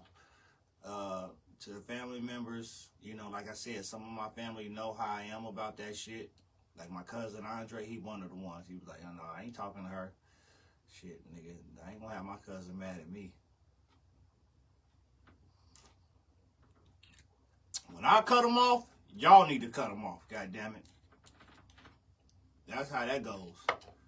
When I cut him off, y'all need to cut him off. And it seemed like when I cut him off, after I cut him off, it seemed like my family be getting more. Like, all of a sudden, y'all liking all they shit. Like, damn, you wasn't liking they shit like this when we was together.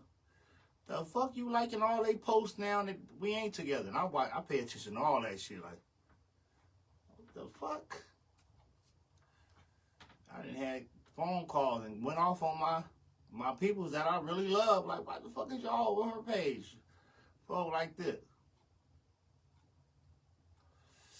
Like, yeah, I had to unfriend some people. At this point, you gonna choose a side, goddammit. It's either me or her. You wanna stay over there, stay your ass over there with her. I don't fuck with her. And anybody that fuck with me shouldn't fuck with her. Sometimes it get that.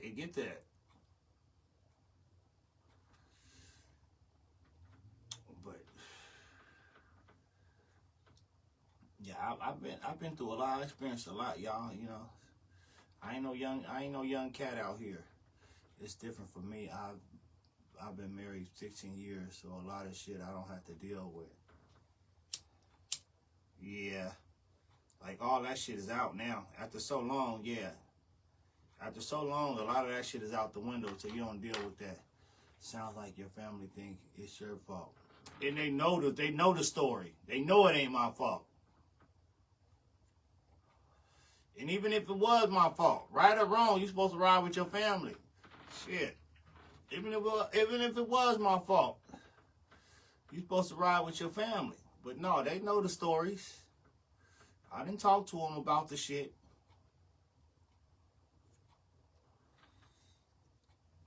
But it just fucks me up because I wouldn't do that to them. Like, I had one of my play sisters, that's like my sis. Hold on, let me read this comment. Nah, they don't need to come near if you ain't check on me before. Why you need to be at the hospital when I'm trying to heal? Because there wasn't no reason for them to check on you before. But now you're in a situation, sometimes that support can uplift people, you know, so definitely you need that support when you're down in your last, you know, but people could be coming to make sure your ass really die. Yeah, that too. That can happen, but that don't happen like that though. Goddamn, like she finna come unhook some shit. Like this bitch finna come make sure you die. Like, nigga, unhook this. Nigga, she slid and snuck and pulled the oxygen tube off. Like, yeah, that his ass died. They didn't see me. Pulled that motherfucker off. I pulled that motherfucker off and bounced out that bitch. He was dead the next day. You cold motherfucker. Damn. Yeah, but some shit, you just gotta part ways sometimes, y'all. Let me get to this next one. While I go use the bathroom, I'm gonna let this play. I got the final topic of the night, y'all. Final topic of the night. We're gonna get to that. You ever get cheated on and you just can't figure out how could your partner stoop so low? Or how could they deal with somebody beneath you? Like, how could you deal with somebody so raggedy? How could you deal with somebody so tasteless? How could you deal with somebody so classless? And what you have to understand is that's actually their type. They bucked up on you. That's what you don't get. Like, you were out of their league. You've always been out of their league. You had no right dealing with them, but you took a chance. You said, you know what? I'm going to start dating people that's not equally yoked as me, so they don't have to have the same amount of money. They don't even have to look like my type. I'm going to actually let somebody grow on me, right? And they get around you, and you like them for them, and you overlook all of the small things, right? But the issue is, while you're busy leveling them up, while you're busy exposing them to different things and showing them a part of life that they can't appreciate anyway, they start building up resentment towards you. And so while you're wondering why he's in the projects cheating with the Keishas, or why she's in the hood cheating with the Muhammads and all of that, it's because you had no right dealing with them in the... All right, so he's talking, what's up, Sosa?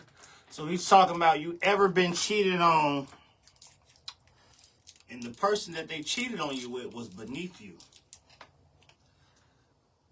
Ugly, didn't have nothing going for themselves. I got this because I kind of felt this because this has happened to me before. I'm going to run it back just in case y'all didn't get it, y'all.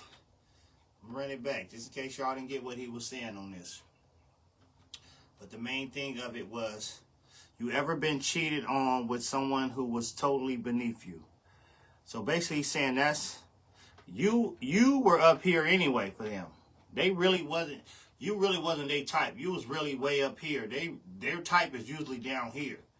So don't be mad at yourself when that happens, you know, because they got lucky with you. They got lucky with you.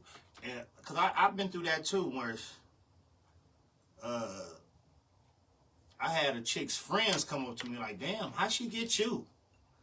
Like how she get Mac a lot? Like, This is when I was popping. This is back in the days. Like, that's a little different now. I ain't that nigga no more. But I used to be that nigga. And she wasn't all that good looking or none of that. But even her own friends was like surprised. Like, how did she get you? Why is this nigga always? She was like, how did she get you? I was like, you know, one of them nights, one of them drunk nights. One of them drunk nights, that's how she got me. But her friends was thrown off about it. But I'm going to run this back, and then I'm going to tell y'all my story. Just can't figure out how could your partner stoop so low? Or how could they deal with somebody beneath you? Like, how could you deal with somebody so raggedy? How could you deal with somebody so tasteless? How could you deal with somebody so classless? And what you have to understand is that's actually their type. They bucked up on you. That's what you don't get. Like, you were out of their league. You've always been out of their league. You had no right dealing with them, but you took a chance. You said, you know what? I'm going to start dating people that's not equally yoked as me, so they don't have to have the same amount of money. They don't even have to look like my type. I'm going to actually let somebody grow on me, right? And they get around you, and you like them for them, and you overlook all of the small things, right?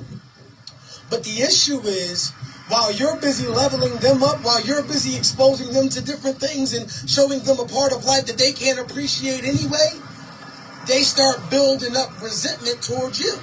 And so while you're wondering why he's in the projects cheating with the Keishas, or why she's in the hood cheating with the Muhammads and all of that, it's because you had no right dealing with them in the first place. And you were never their type.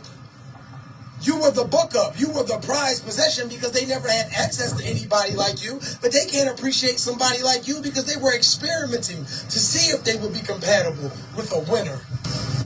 Compatible with the winner, yeah. And dealing with that, too. Definitely somebody from my caliber, goddammit. You know, I always been that nigga, right? And I went through something like that with one of my ex. They cheated on me with somebody, and I'm like... And I seen the nigga, and I was like... You cheated on me? But this nigga looked like he was one step away from being... He looked homeless. And then even seeing, it's like, she was like something about his... She had a picture of him. She sent to her friends, talking about, he looks so dreamy. Like... I guess because he had green eyes or some bullshit, right? This nigga look dreamy. Like, this nigga look like... I don't want to be a hater, but this nigga look like, really? Like, you really cheated on me for this nigga that was texting you at 3 in the morning for... to me, I think he was a cokehead. He was on coke. Like, this nigga texting you for $20 at 3 in the morning. Like, nigga, he needed to get high. And I'm like, you really cheated on me for a nigga like this? Because she said, I'm so serious. It seemed like the funny girl with attitude be super dope. Sex be great. Like, they actually want to keep you. So sometimes you be a chick's prize. Like, you know, like, definitely a chick that don't really know nobody. She go from not knowing nobody, dating nobody. Hold on, let me read this comment real quick. That's why I'm a firm believer in being with someone who actually fucks with you. Don't matter what they look like, you will be happy. That's all that matters. Okay, what he's saying is, basically, you know, you go to a chick that really don't know nobody out here like that. Usually date somebody that really don't know nobody, and then you go to dating a popular nigga, like that's like everybody know, everybody fuck with, like the Mac, and you're really above them. They ain't never experienced a nigga like you. Same with the cute niggas, they don't be putting it down all the time. All right, we back. Connection is fucking up, y'all. Let me get back to that comment Kadisha put. She said, same with the cute niggas. They don't be putting They don't be putting it down all the time. Is that a stereotype? Damn, girl, coming with it. You gotta get you ugly nigga. Ugly niggas winning though. Team Ugly, I'm the captain. Quincy, don't be trying to take my shit. Quincy talking about I'm ugly as fuck then. Don't be trying to take my shit. Y'all know what I used to say a few years ago. I used to do that. Ugly niggas winning though. I'm the team captain. I'm the team captain of the ugly niggas. Putting it down. Putting it down. But yeah, some chicks ain't used to a nigga like you. That's on you. So when they cheat beneath you, that's because that's what they're used to. That's the ones that they get. Them the ones that they get. Them the ones that they used to being with. They're not used to being with a nigga that's popping. They're not used to being with, you know, somebody that's on their shit. They used to being with them ugly niggas. So that's what they're going to cheat on you with. They're going to cheat on you with somebody beneath because that's their type. I remember back in the day, a chick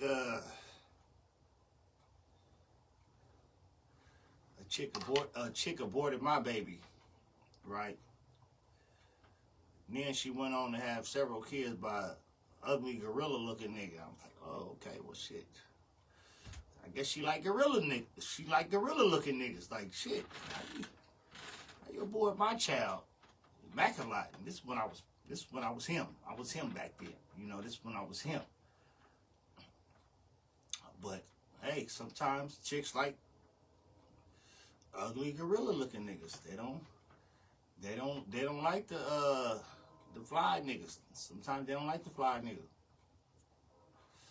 And you know, I call myself ugly sometimes. And there's a lot of pretty girls that like ugly dudes. There's a lot of pretty girls that like ugly dudes. If y'all check out some, like, I done had a couple of them. I'm like, oh, no wonder I got you. I didn't see the rest of your niggas. Okay, I know I can get you then. I didn't see the rest of your niggas. So there's a lot of chicks that like ugly dudes. You ain't gotta be the light-skinned pretty boy. You ain't gotta be all that. Sometimes all you gotta just have is a mouthpiece. But to the ones that's up there, that feel like they up there, and you get cheated on by somebody she cheat on you by somebody that don't look as good as you, got much as you, or whatever. Don't let that get to you, because that's just her standards. That's just what she's used to. Same thing for the ladies. You know, the niggas always cheating with old uglies.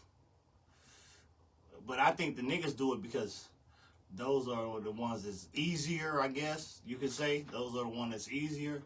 But nowadays, ain't nobody easy. Ain't nobody ugly, really.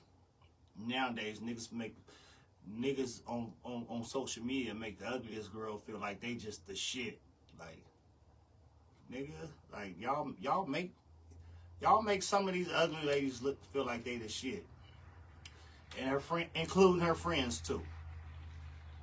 Like, oh, get it, girl. Oh yeah, like, beautiful. You know, and goddamn well she ain't beautiful. Like, girl, if you don't stop. Put my head up. So now on social media, everybody beautiful. That's what I have learned on social media. Everybody is beautiful. But I guess everybody beautiful in their own way. You know, some people is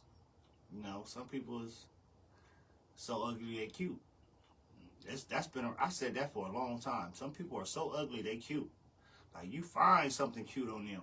Like you looking at a chick and it's ugly all over, but you find something cute. Like, oh yeah, she all right. She cool. You know, she cool. That happens a lot too.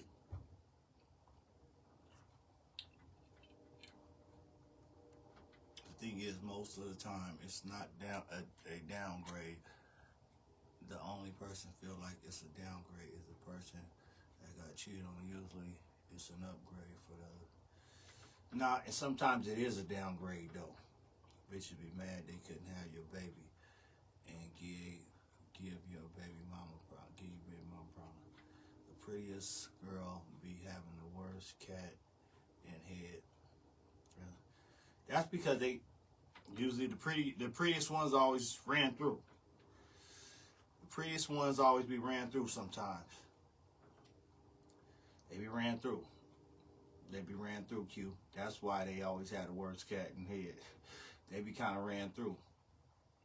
That's something me and my bro QP talk about all the time. Alright, my bad, y'all. The Wi-Fi fucking up. But yeah, back to what Q was saying. He was saying the prettiest girls have the worst cat head, shaking my damn head like a Ferrari with a Toyota engine. Yeah, because a lot of the pretty girls be ran through. Let me see what Erica says. Every man stands on looks when it comes to women is different. Some like females that wear hella makeup. Some men don't. Men like... Y'all. Damn, my Wi-Fi fucking up tonight. This goddamn weather's fucking up. Let me get back to Erica's comment. She said, every man stands on looks when it comes to women is different. Some like females that wear hella makeup. Some men don't. Men like different shit. So to him, it might not be a downgrade. To the woman, of course, it's going to be her.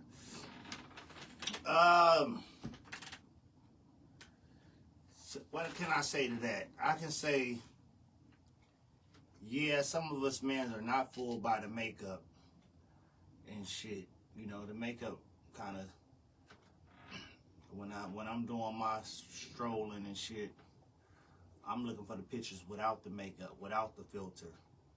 I'm looking for some shit like that, but it definitely can fool you. But sometimes it ain't all about the looks. You know, people get so caught up in the looks.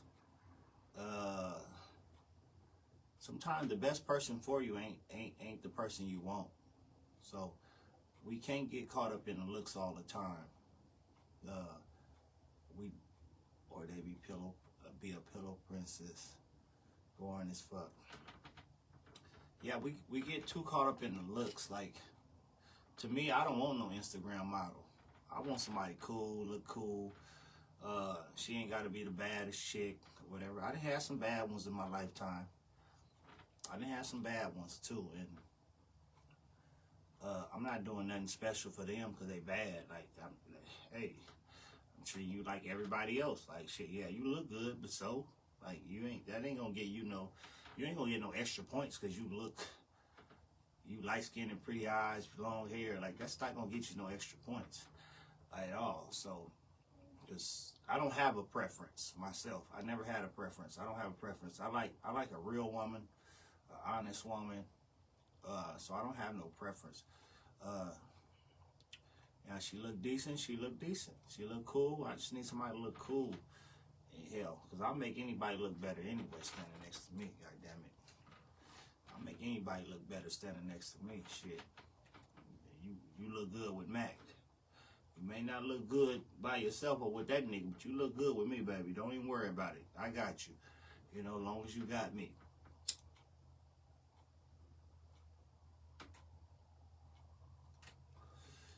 So is looks a deal breaker? Women, what do y'all go after? Y'all go after looks or money? What's y'all main focus on the dude? Looks, money, potential? Do y'all go off potential? Let me see. King Jones says, I think a lot of people consider pretty about what everyone else thinks about the person they're with, and that's what they lose every single time. People need to find what they really like, or find out what they stop. So how do you know they're a downgraded? Sometimes you know they're downgraded by potential, shit they got going for themselves, the person that they is. You know, so that's when I know, like, damn, like, and it don't be about the money. It don't be about the look. Sometimes when you talking about downgrade and upgrade, sometimes a person's heart, a person's potential, can be a downgrade. Cause I don't got a lot of money. I'm probably not the best looking nigga to some people, but to me, I'm Stockton's finest. But okay. So there's definitely some downgrades when it comes to me. There's definitely some downgrades when it comes to me, because I have a big heart, very supportive, a real nigga, got a lot of potential. So it's you definitely could be a downgrade. It's definitely niggas out there that's downgraded. Let me see. Oh, it's how he treats and time and the time we spend. People win and lose in life. The finances can change together, and so can looks. I look better as I age. If I do say so myself, laughing my ass off. Me too. I think I look better older than I did younger. But yeah, sometimes you gotta stay down for the come up, because a nigga may not have it right then, but you can help him. You can build with that. You can build that empire. Erica says, not gonna lie, the first thing I see is height. Okay, but I like men who got a sense of humor. A sense of human, I think she meant sense of humor, and know how to approach me and handle me after the fact.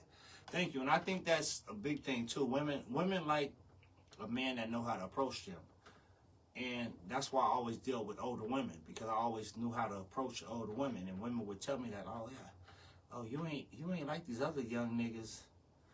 And, you know, they don't know how to talk to a woman. They don't know how to keep a conversation with a woman. They don't even know how to approach a woman. Like, so that's always been a plus when you know how to approach a woman. You know, you can keep a conversation. You got a mouthpiece on you, and all that. So that's very big on it. So that was a good point, Erica. And height, yeah, height is always cool. I'm glad I ain't no little nigga. I always got a little extra love on that tall. You know, and my cousin like 6'9". We be in the club, he get women just cause he's 6'9". Like, girl, you don't see my fine ass? Like, oh damn, how tall is you? They look at my cousin like, how tall is you? And they own him like, nigga, I wanted her. Nigga, yo 6'9" ass and got her. Like, nigga, just cause you 6'9", nigga. But yeah, women do definitely go for height. I don't know what height does, but okay. So, you know there's a downgrade by the way they make you feel.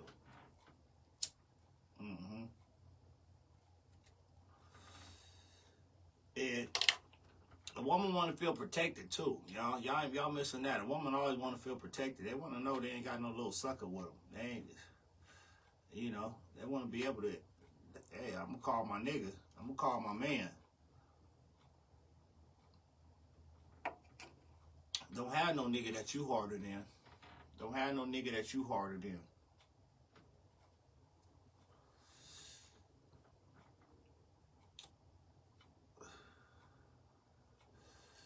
But yeah, so hey, we covered a lot of topics tonight, y'all. We went over a lot of shit. Just some good open discussion. I ain't did open discussion in a long time, y'all. So I thought I'd come back with one tonight and get, you know, pick y'all brains a little bit. See where y'all at a little bit. You know, that's all.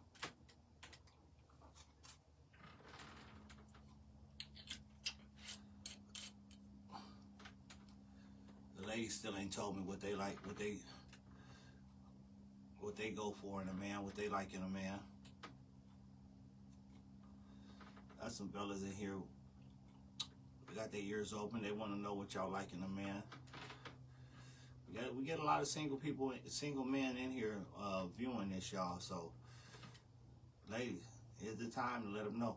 That's one thing too. I'm gonna do that too on the Black and Mickey show. I thought about that too. I'm gonna do a dating a dating segment. I'm gonna play Chuck Woolery from Love Connection. I'm gonna play Mac Woolery, however you pronounce his last name. We're gonna do a dating segment over here on the Black and Mickey's podcast, coming real soon. I'm gonna put it together. Trying to figure out the best way I can do it. QC, I definitely provide protection. Yeah, you big grizzly bear. You big grizzly bear. I know you provide some protection. God damn it, you big old grizzly bear with guns, like nigga. Don't get on here showing out, nigga. Yeah, my little skinny ass provide protection too. God damn it.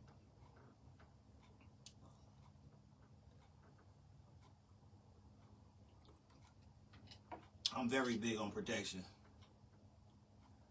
It's cool. I like somebody already.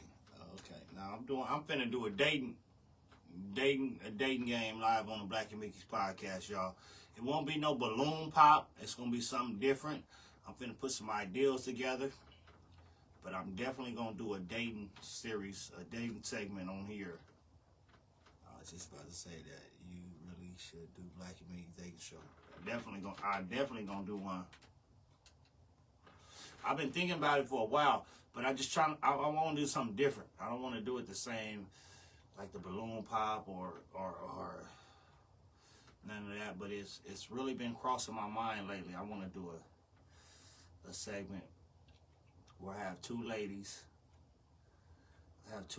in or something, and have but I'm gonna need y'all help though. I'm gonna need y'all some donations. Y'all want to, we're gonna put them on their first date, y'all. We're gonna put them on their first date. So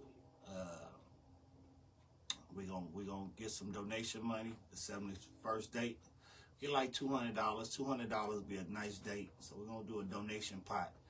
I'm gonna put the first amount of money in there, and y'all gonna add on to it. And we're gonna do something, and we're gonna put them on their first date. And then we're going to bring them back on after their first date and see did everything work out? Are they still in communication and all? I'm going to do something like that. I got something planned like that. But I'm going to need y'all help, because I'm broke. All I can afford is blacks and motherfucking Mickeys. Here and there, a little Hennessy. But yeah, y'all stay tuned to that. Erica, do you want to be a contestant? Any ladies out there want to be a contestant? I need my first 2 contestants. 2. Let's do that there. I'm finna find y'all man out there. Anybody out there want to be my first 2 contestants on the Black and Mickey's dating game? Let me know if y'all want to be this. If y'all want to be a contestant on there. We're going to set y'all up on y'all first date. Probably do 2 ladies and 1 dude, and see which one works out with the. No, I'm gonna do one lady and 2 dudes, and she gonna pick which one she wanna go on a date with.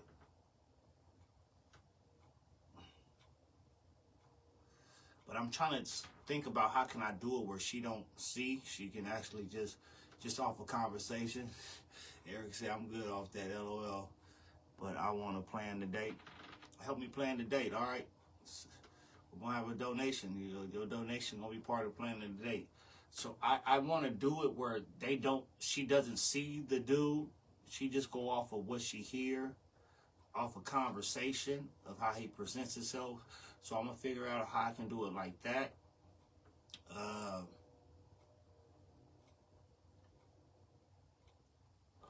Maybe have the 2 dudes sitting here and make her sit that way and just hear the conversation. She don't actually see none of the guys. She don't actually ever get to see none of the guys. Because I don't want her going off of looks. All subject. Why did I just get 5 Patron bottles for $60?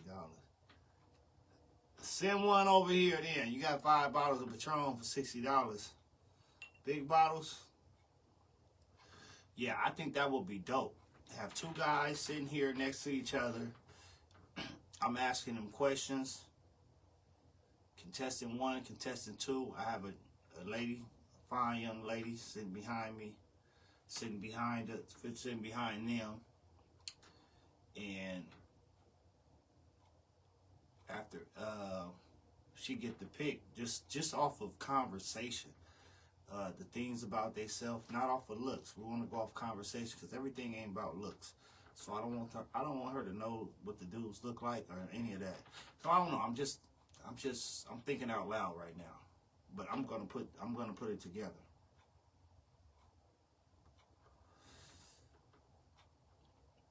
Oh, let her get one. Girl, that man is way in Texas. He fucking with us all. He see my bottle almost empty and fucking with me.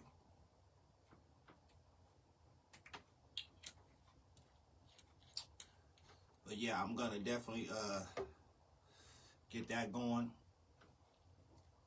I think that'll be a dope segment. The Black and Mickey's dating show. Black and Mickey's love connection. Let me see. I need a name that rings. Black and Mickey's. Black and Mickey's. I'm gonna figure out a dope name. I need a name that rings. You gotta ring. Gotta have that name that rings, you know. I'm gonna figure it out. And if y'all have any ideas for it, let me know, because I always take ideas from the people. Y'all know. I'm gonna take questions from everybody. And yeah, we're gonna get some dating shit going on.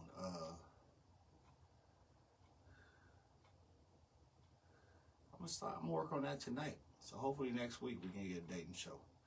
We get 2 fellas on here. 2 single fellas.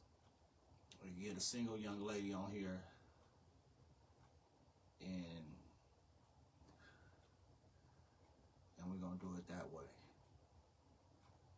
Matter of fact, I got another like backdrop thing, so she ain't even gonna see the back of them. I could put a backdrop right here and have her in between. Oh yeah, I'm gonna do it. Okay, I'm getting ideas as we speak, y'all. I'm getting ideas as we speak. It's gonna be lit. Give me a week. Give me a week. We're gonna have the Black and Mickey's love. Damn, I need a name for it. I'm gonna need a name for it. All right, y'all. What we doing? What we doing now? Let me see if I got any more. If I got any more topics, y'all. Let's see if I got any more topics that we can get to, man. Them topics. If that man wants some affection, You ain't. Let me make sure y'all understand something. When a man is pushing you to him, Them topics was dope. Them topics was dope tonight. Let me see if I can get a couple more topics in. Where the fuck is this at? All right, let me see. Let me see. Oh, this might be a good one. I'm gonna play this while I go to the bathroom. Hold on. with your best friend, and the reason why I would encourage you to marry or you have to marry or get into a relationship with your best friend. And the reason why I would encourage you to marry or be in a relationship with your best friend is because you'll get tired of your wife. You won't get tired of your best friend. You'll lie to your wife. You won't lie to your best friend. You'll give up on your wife. You'll give up on your husband. You won't give up on your best friend. And if you have a solid friendship, then your relationship will be able to endure anything. And another tip is you just never want to get into that space where you start to take your partner for granted. You have to marry or get into a relationship with your best friend. And the reason why I would encourage you to marry or all right, y'all, here we go. I don't agree with this shit. I don't agree with this shit. Speed Mackin Show. Alright, let's get to this next topic. Make sure these niggas is really single too. There comes the problem. There goes the problem right there, Erica. She said, make sure these niggas is really single too. The Black and Kisses dating show. Alright, they coming up with names, y'all. We got Speed Mackin Show. Yeah, because I'm recovering alcoholic this week. But I was going to relapse. Let's talk about this one. Because I disagree with what he's talking about on this one. You're getting into a relationship with your best friend, and the reason why I would encourage you to marry or be in a relationship with your best friend is because you'll get tired of your wife. You won't get tired of your best friend. You'll lie to your wife. You won't lie to your best friend. You'll give up on your wife. You'll give up on your husband. You won't give up on your best friend. And if you have a solid friendship, then your relationship will be able to endure anything. And another tip is you just marrying your best friend, y'all. Marrying your best friend. Now, should your significant other be your best friend?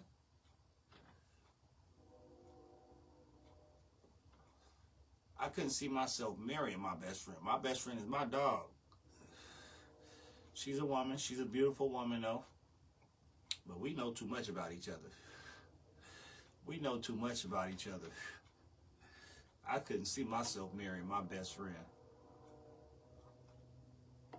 And we don't even look at each other like that. We look at each other more as family. So I don't know what he's talking about on this. Lifestyle aesthetically, or maybe... All right, I'm going to skip that topic, that best friend topic, because I don't even like that topic, because I don't agree with him on this one. So I'm going to go to this one, y'all. The caption is that he says, there's still good men out here. They're just not attracted to you. Damn, that's fucked up. There's still good men out here. They're just not attracted to you.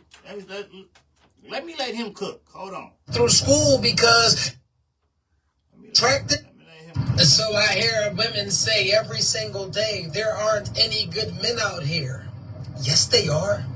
They just don't look the way that you think that they should look. And because they don't fit your lifestyle aesthetically, or maybe financially, or maybe personality-wise, you have the false belief that that man doesn't exist. How about the men that you like don't like you? The man that you think that you should have, or the man that you feel as though should be faithful or make a wife out of you, don't see you as a wife. Right? Maybe, right? Nobody cares about how much money you make, or how much you leveled yourself up, or how many years that you put yourself through school, because if those things were attractive, then you would have the man that you feel like you should have. You get these women who say that they're attracted to the mind. But we know that that's a crock of ish, because if you're just attracted to a brain, right, then it wouldn't matter aesthetically what the man looks like. The man wouldn't even have to have a certain amount of money, because you're just attracted to the brain. You're attracted to the way that he thinks. You're attracted to his intellect and not his income. Oh, man, New York City, I am so excited. So what y'all think about that, y'all? So basically what he's saying is there's still good men out there, but they're just not attracted to you. And the ones that you're attracted to may not be the good men. So once again, we go back to what we was talking about earlier. You got to change some things about yourself to get those good men. So you may be attracted to a certain type of guy, but that certain type of guy may not be attracted to you. He's not looking for, oh, you got a good job, or you look good. He's maybe looking for some other shit. Like, you may have a good job, you may look good, but you may be too grumpy, too naggy. You may be doing too much on social media. There's a host of different things that may be keeping him away, because he's not attracted to you and the things that you do. So there's some things that you need to change about yourself. Most of these women only love Benjamin Franklin's. soul men in real life. Yeah. And usually the niggas with the money aren't the good dudes, really. They got money. So they're getting, like if you're getting a celebrity, you got to be used to what comes with that. Let me see what Sarita say. I'll be getting some cool ones. But that's because I take time to heal after a breakup and enjoy the fruits of the single life. This weather is fucking up the Wi-Fi. I'm gonna get back to Sarita's comment. She said I'll be getting some cool ones, but because I take my time to heal after a breakup and enjoy the fruits of life. Yeah. And we was talking about that earlier about healing. Like, some people don't take the time to heal. But yeah, you can be attracted to a nigga. You attracted to a nigga with money and cars and all this shit, but he may not be attracted to you. Khadijah said, it ain't about money for me. I got my own money. I fund my lifestyle. Plus, I married a dude with money. He was abusive. That comes with it. Niggas with money, sometimes they be abusive. You want to get a celebrity? You got to know, celebrity comes with a whole lot of other issues. You know, if he a celebrity, he got a gang of chicks hitting him up. He got a gang. Like, you're not the only option. So 9 times out of 10, I mean, it's temptation. Temptation is a motherfucker.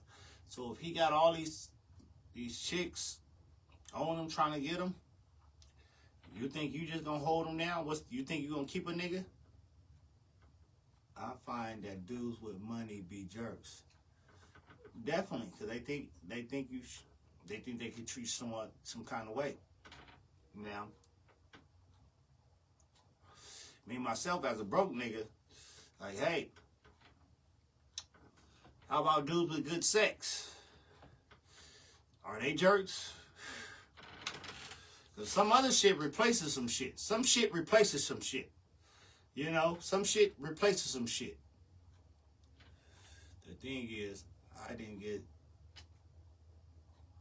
start getting grown man money until I was with the right money.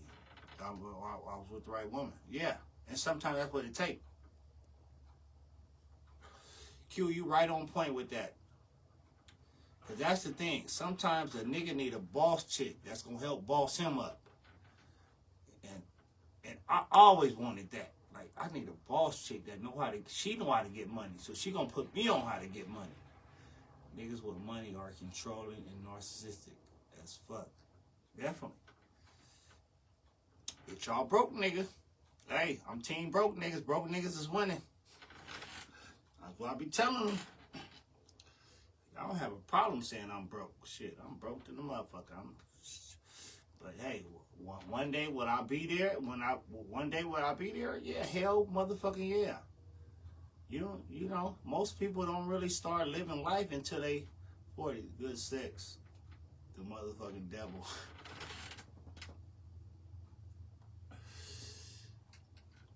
One time, you want a nigga with money or a nigga with good sex? Y'all tell me. Or do y'all want my scientific facts? Ladies, y'all rather have a nigga with money or a broke nigga with good sex? Let's start there. You want a nigga with money? Whose sex is whack, conversation is whack, all that shit is whack. But a nigga that ain't got no money, but he can tear that ass up for 2-3 hours. He can conversate with you all night. So it's about what you want. It's about what you want. You know? So don't go thinking just because a nigga ain't got no money, he can't benefit you, baby. He can benefit you. He can benefit you in ways that nigga that with money can't benefit you. I'll take the money for 3.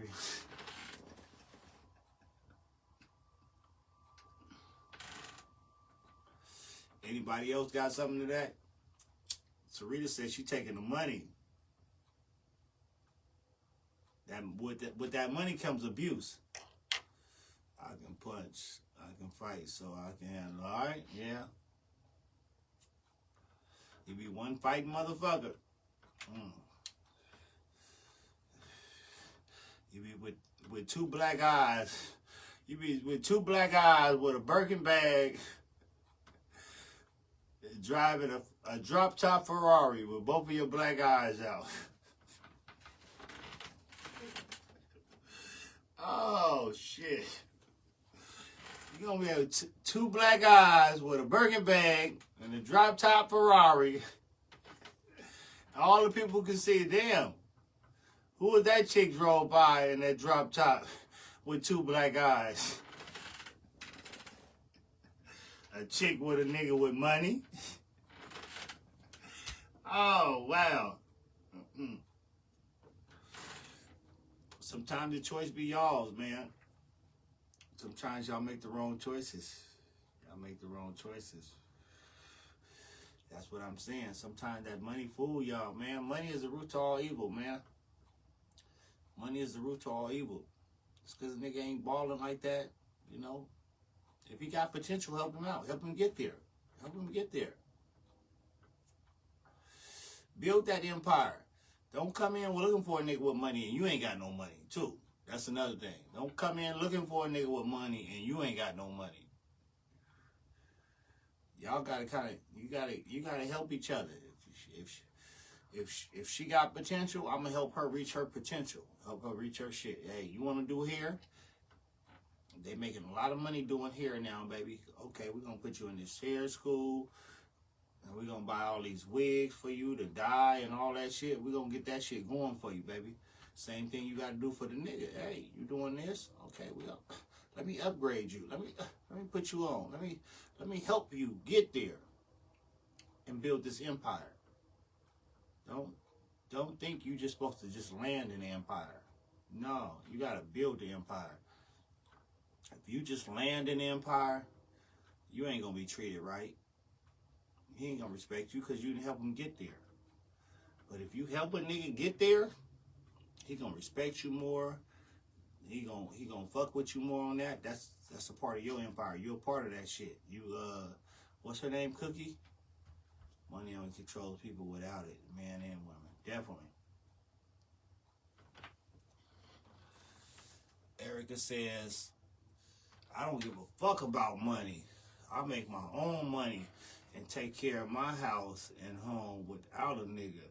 But sometimes the sex will create an issue too. If I was about the money though, nigga, go ahead and be happy outside with the side chick and leave me the fuck alone in his house, in my car, with this money you put in my account. Yeah, sometimes that's the way you gotta be. That's the way you gotta be. And you think them motherfuckers that's dating them superstars and them celebrities are not saying, you think they not doing what they doing? And the lady is giving them passes to do that shit? You think they're not? And some of these niggas too. Some of these niggas that's with these celebrities, girl. Like, hey, you know, it happens. It's going to continue to happen. So sometimes it's about what you want and what you allow. There's dudes that you can build with and will do you dirty still. So, yeah. Of course, there's something like that. But most niggas, if you rocking with them, if you down for them, real niggas, if it's a real nigga, he gonna rock with you. If it's a real nigga, he gonna rock with you. Like, certain real niggas have a real heart. Like, to this day, like with my ex, I had an ex, she helped me put out my first album. Like, she helped fund my first album.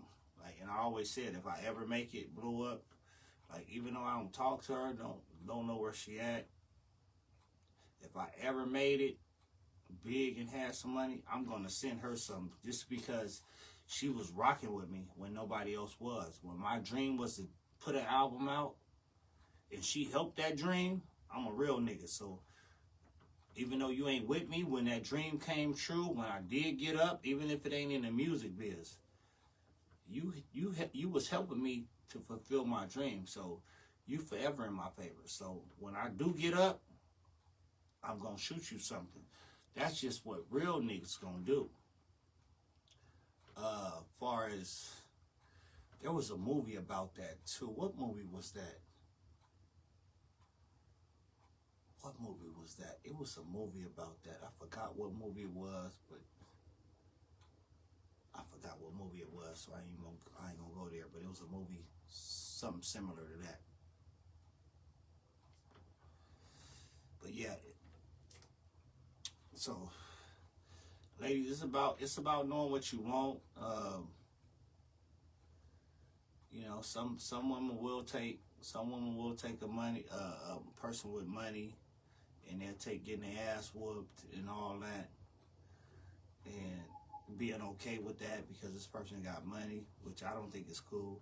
I don't ever think it's cool to be in an abusive relationship. No matter how much money a person has, that should never be cool. Whether it's a man or a woman. You know, we get shit twisted. We thinking only women be in abusive relationships. No, there's a lot of niggas go through abusive relationships. Whether it's mental or physical. Men go through that shit too.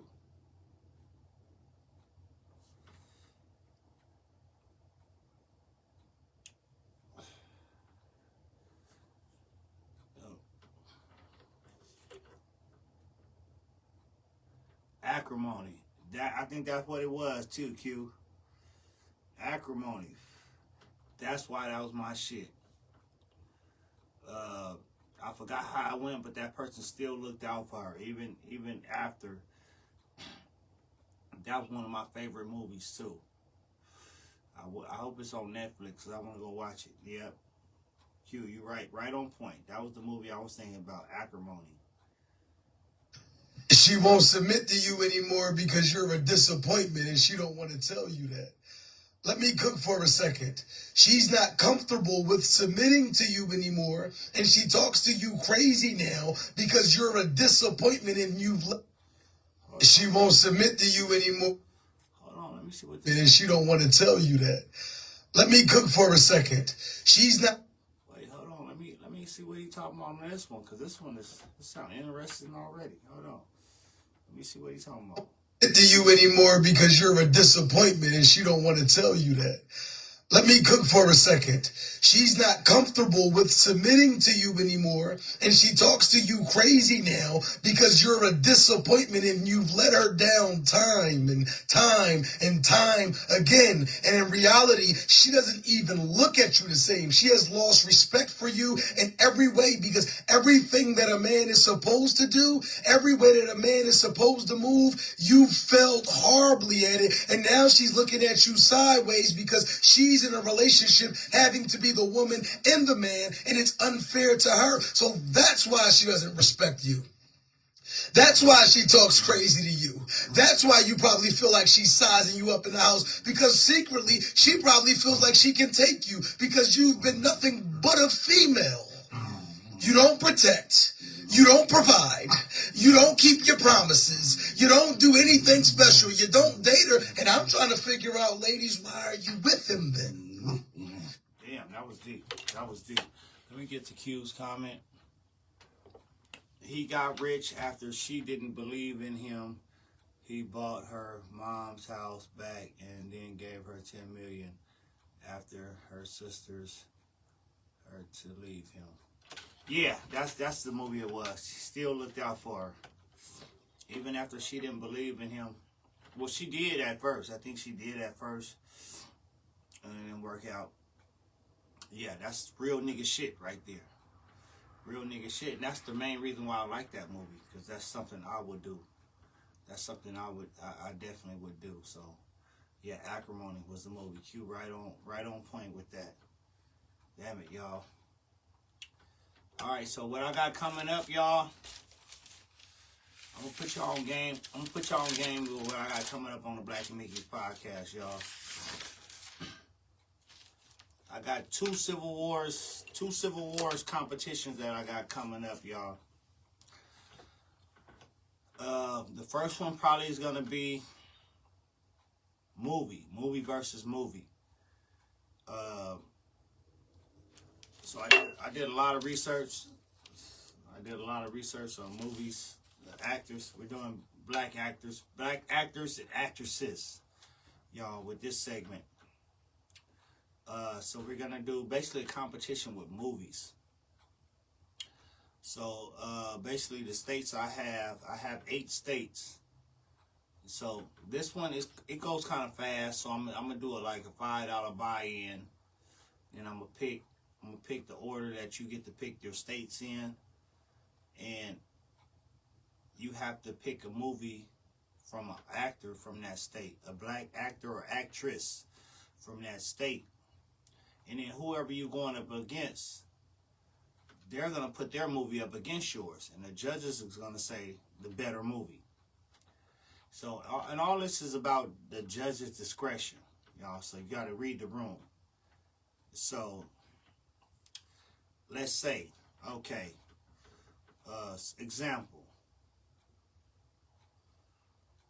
example, we got New York. So if somebody has New York, they have like Denzel. All right, Denzel. They put up a Denzel movie. Boom. Somebody has Pennsylvania, which is Will Smith. Will Smith was born in Pennsylvania. Boom. They say they Denzel movie. Boom. The person they going against say they Will Smith movie. The judges say, oh, okay, we picking Will Smith. So that person won that round. So it's going to go real quick. But it's all about movies, and we're going to keep it in the states. Like, I put states together. I put all the states together. Some states stand alone. Some states I had to connect together. So some states will have like 2 or 3 states together just to make it competitive, because some states have more than others. Like New York has like probably the most.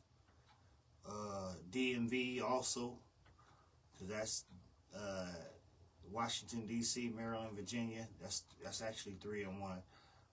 Cali has a lot. Illinois has a lot. But the other ones I put together and made it competitive. So we're going to do that. We're going to do the Civil Wars movie edition. So y'all stay tuned to that. That'll be coming up. Anybody that want to get in that, let me know. It's going to be a $5 get-in fee. The winner will take the $40 pot, because there's going to be 8 total states. So the winner of that will take the $40 pot, because each state is going to pay $5. And we're going to draw and see who picks states first, what state they has. And also we have coming up for the Civil Wars, we're going to have the best record label. We're going to do the best record label. So we got SoCal, Georgia, New York, on and on. So say you in SoCal, you got Death Row, you got TDE, you got Aftermath. You go to Georgia, you got So So Def, you got Grand Hustle, CTE, 1017. You got different ones in there. You're gonna have to pick a record label from that state, and you can play any songs from that record label. That one is going to be $10 to enter, so the pot will be $80 on that one. With the movies, it'll be $5 to enter, the pot will be $40. So we're going to keep the Civil Wars thing going, because it's been dope, it's been going up. So we're gonna keep that whole Civil War shit, going up. So in the next couple of days, I'll be giving out all the details. I just went over this last night and today. So I'll be filling y'all in more with the rules. Also the rules too, we're going to stick to that. No dead, nobody that's unalived. You can't play any actor that's unalived, same way as the songs. You can't play any artist that's unalived as the main artist. So yeah, that's what we're going to do. So I got that coming up. Also got some other things I'm working on. I'm definitely gonna work on this dating segment on the Black and Mickey's podcast. Hopefully we can get that next week. I'll also be having some interviews coming up too, y'all. So make sure y'all tune in for that. So yeah, we're just gonna stay busy, keep moving over here, and doing what we're doing. Staying consistent, y'all. Hey, I appreciate everybody for tapping in tonight. You know, this was random. I just did a random open discussion. I really enjoyed everybody's commenting, everybody's feedback, and all that. That was cool. It was dope. But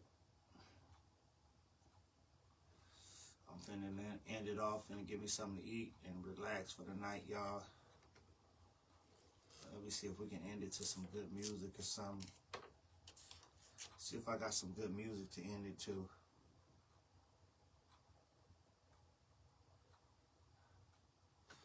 You know what I'm gonna play since we was talking about relationships and being toxic and all that shit. I'm gonna end it with Zaria, y'all. She was 15 years old when she did this song, so we're gonna play some toxicity. Here we go, y'all. Let's go.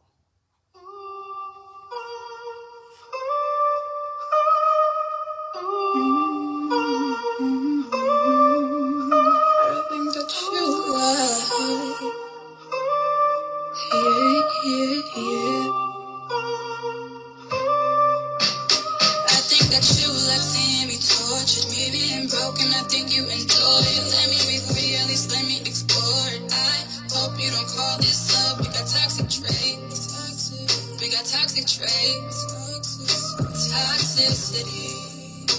Toxicity.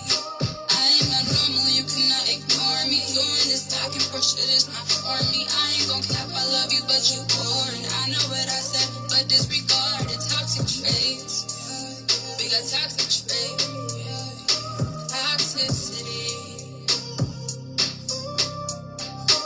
Once again, here's another song. I think you just got used to it being about you. Then again, where the hell would I be without you? I'm already knowing I can't breathe without you. But it's not fair, you don't need me and it's true. Oh, how I wish I could say the same about you. It's clear that we're just toxic and confused, but I'm overused. Pay the fuck out my music, but no. You wanna leave me alone, I'm blocking you, but you steady call my phone. That unblock button does more damage, I know, but where's there to go? I'm needing you more than anything else.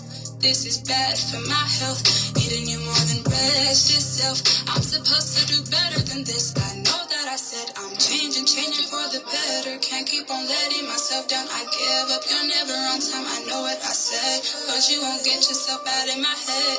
What can I do instead? Maybe I should just focus on my bread, making my music and talking to fans, but my music's about you, man, what do I do? I think that you like seeing me tortured, me being broken, I think you enjoy it. Let me be free, at least let me explore it. I hope you don't call this love. We got toxic traits. Toxicity. I am not normal, you cannot ignore me. Doing this back and forth shit is not for me. I ain't gon' cap, I love you, but you boring. I know what I said, but disregard the toxic traits. We got toxic traits. Toxicity. Give me your phone, who you texting now? Man, you told me you was done with this female. Man, I told you that I was done with your mail, cause I thought we was cool off each other. But now you wanna run back like a creep, and sure enough I did too without thinking. Now we're back together, please give me a reason to wait in the same outcome we keep repeating. I think that you like seeing me tortured, me being broken, I think you enjoy it. Let me be free, at least let me explore it. I hope you don't call this love. Toxic traits, toxic traits. Alright, y'all. Thank y'all for joining another episode of the Black and Mickey's podcast, y'all. We had a dope open discussion tonight, y'all. Y'all tune in tomorrow, man. I'm sure I'll be bringing y'all something. I'm thinking I'm supposed to be having an interview, but I haven't heard from the interviewee. Hopefully he calls me by tomorrow. Him and his son. supposed to be coming on for an interview. So we're gonna see how that works out. If not, we're gonna come up with the details for the Civil Wars, the movie, and the best record label. We're gonna do that, y'all. So y'all stay tapped in, stay tuned in, stay supporting y'all. We out this motherfucker though.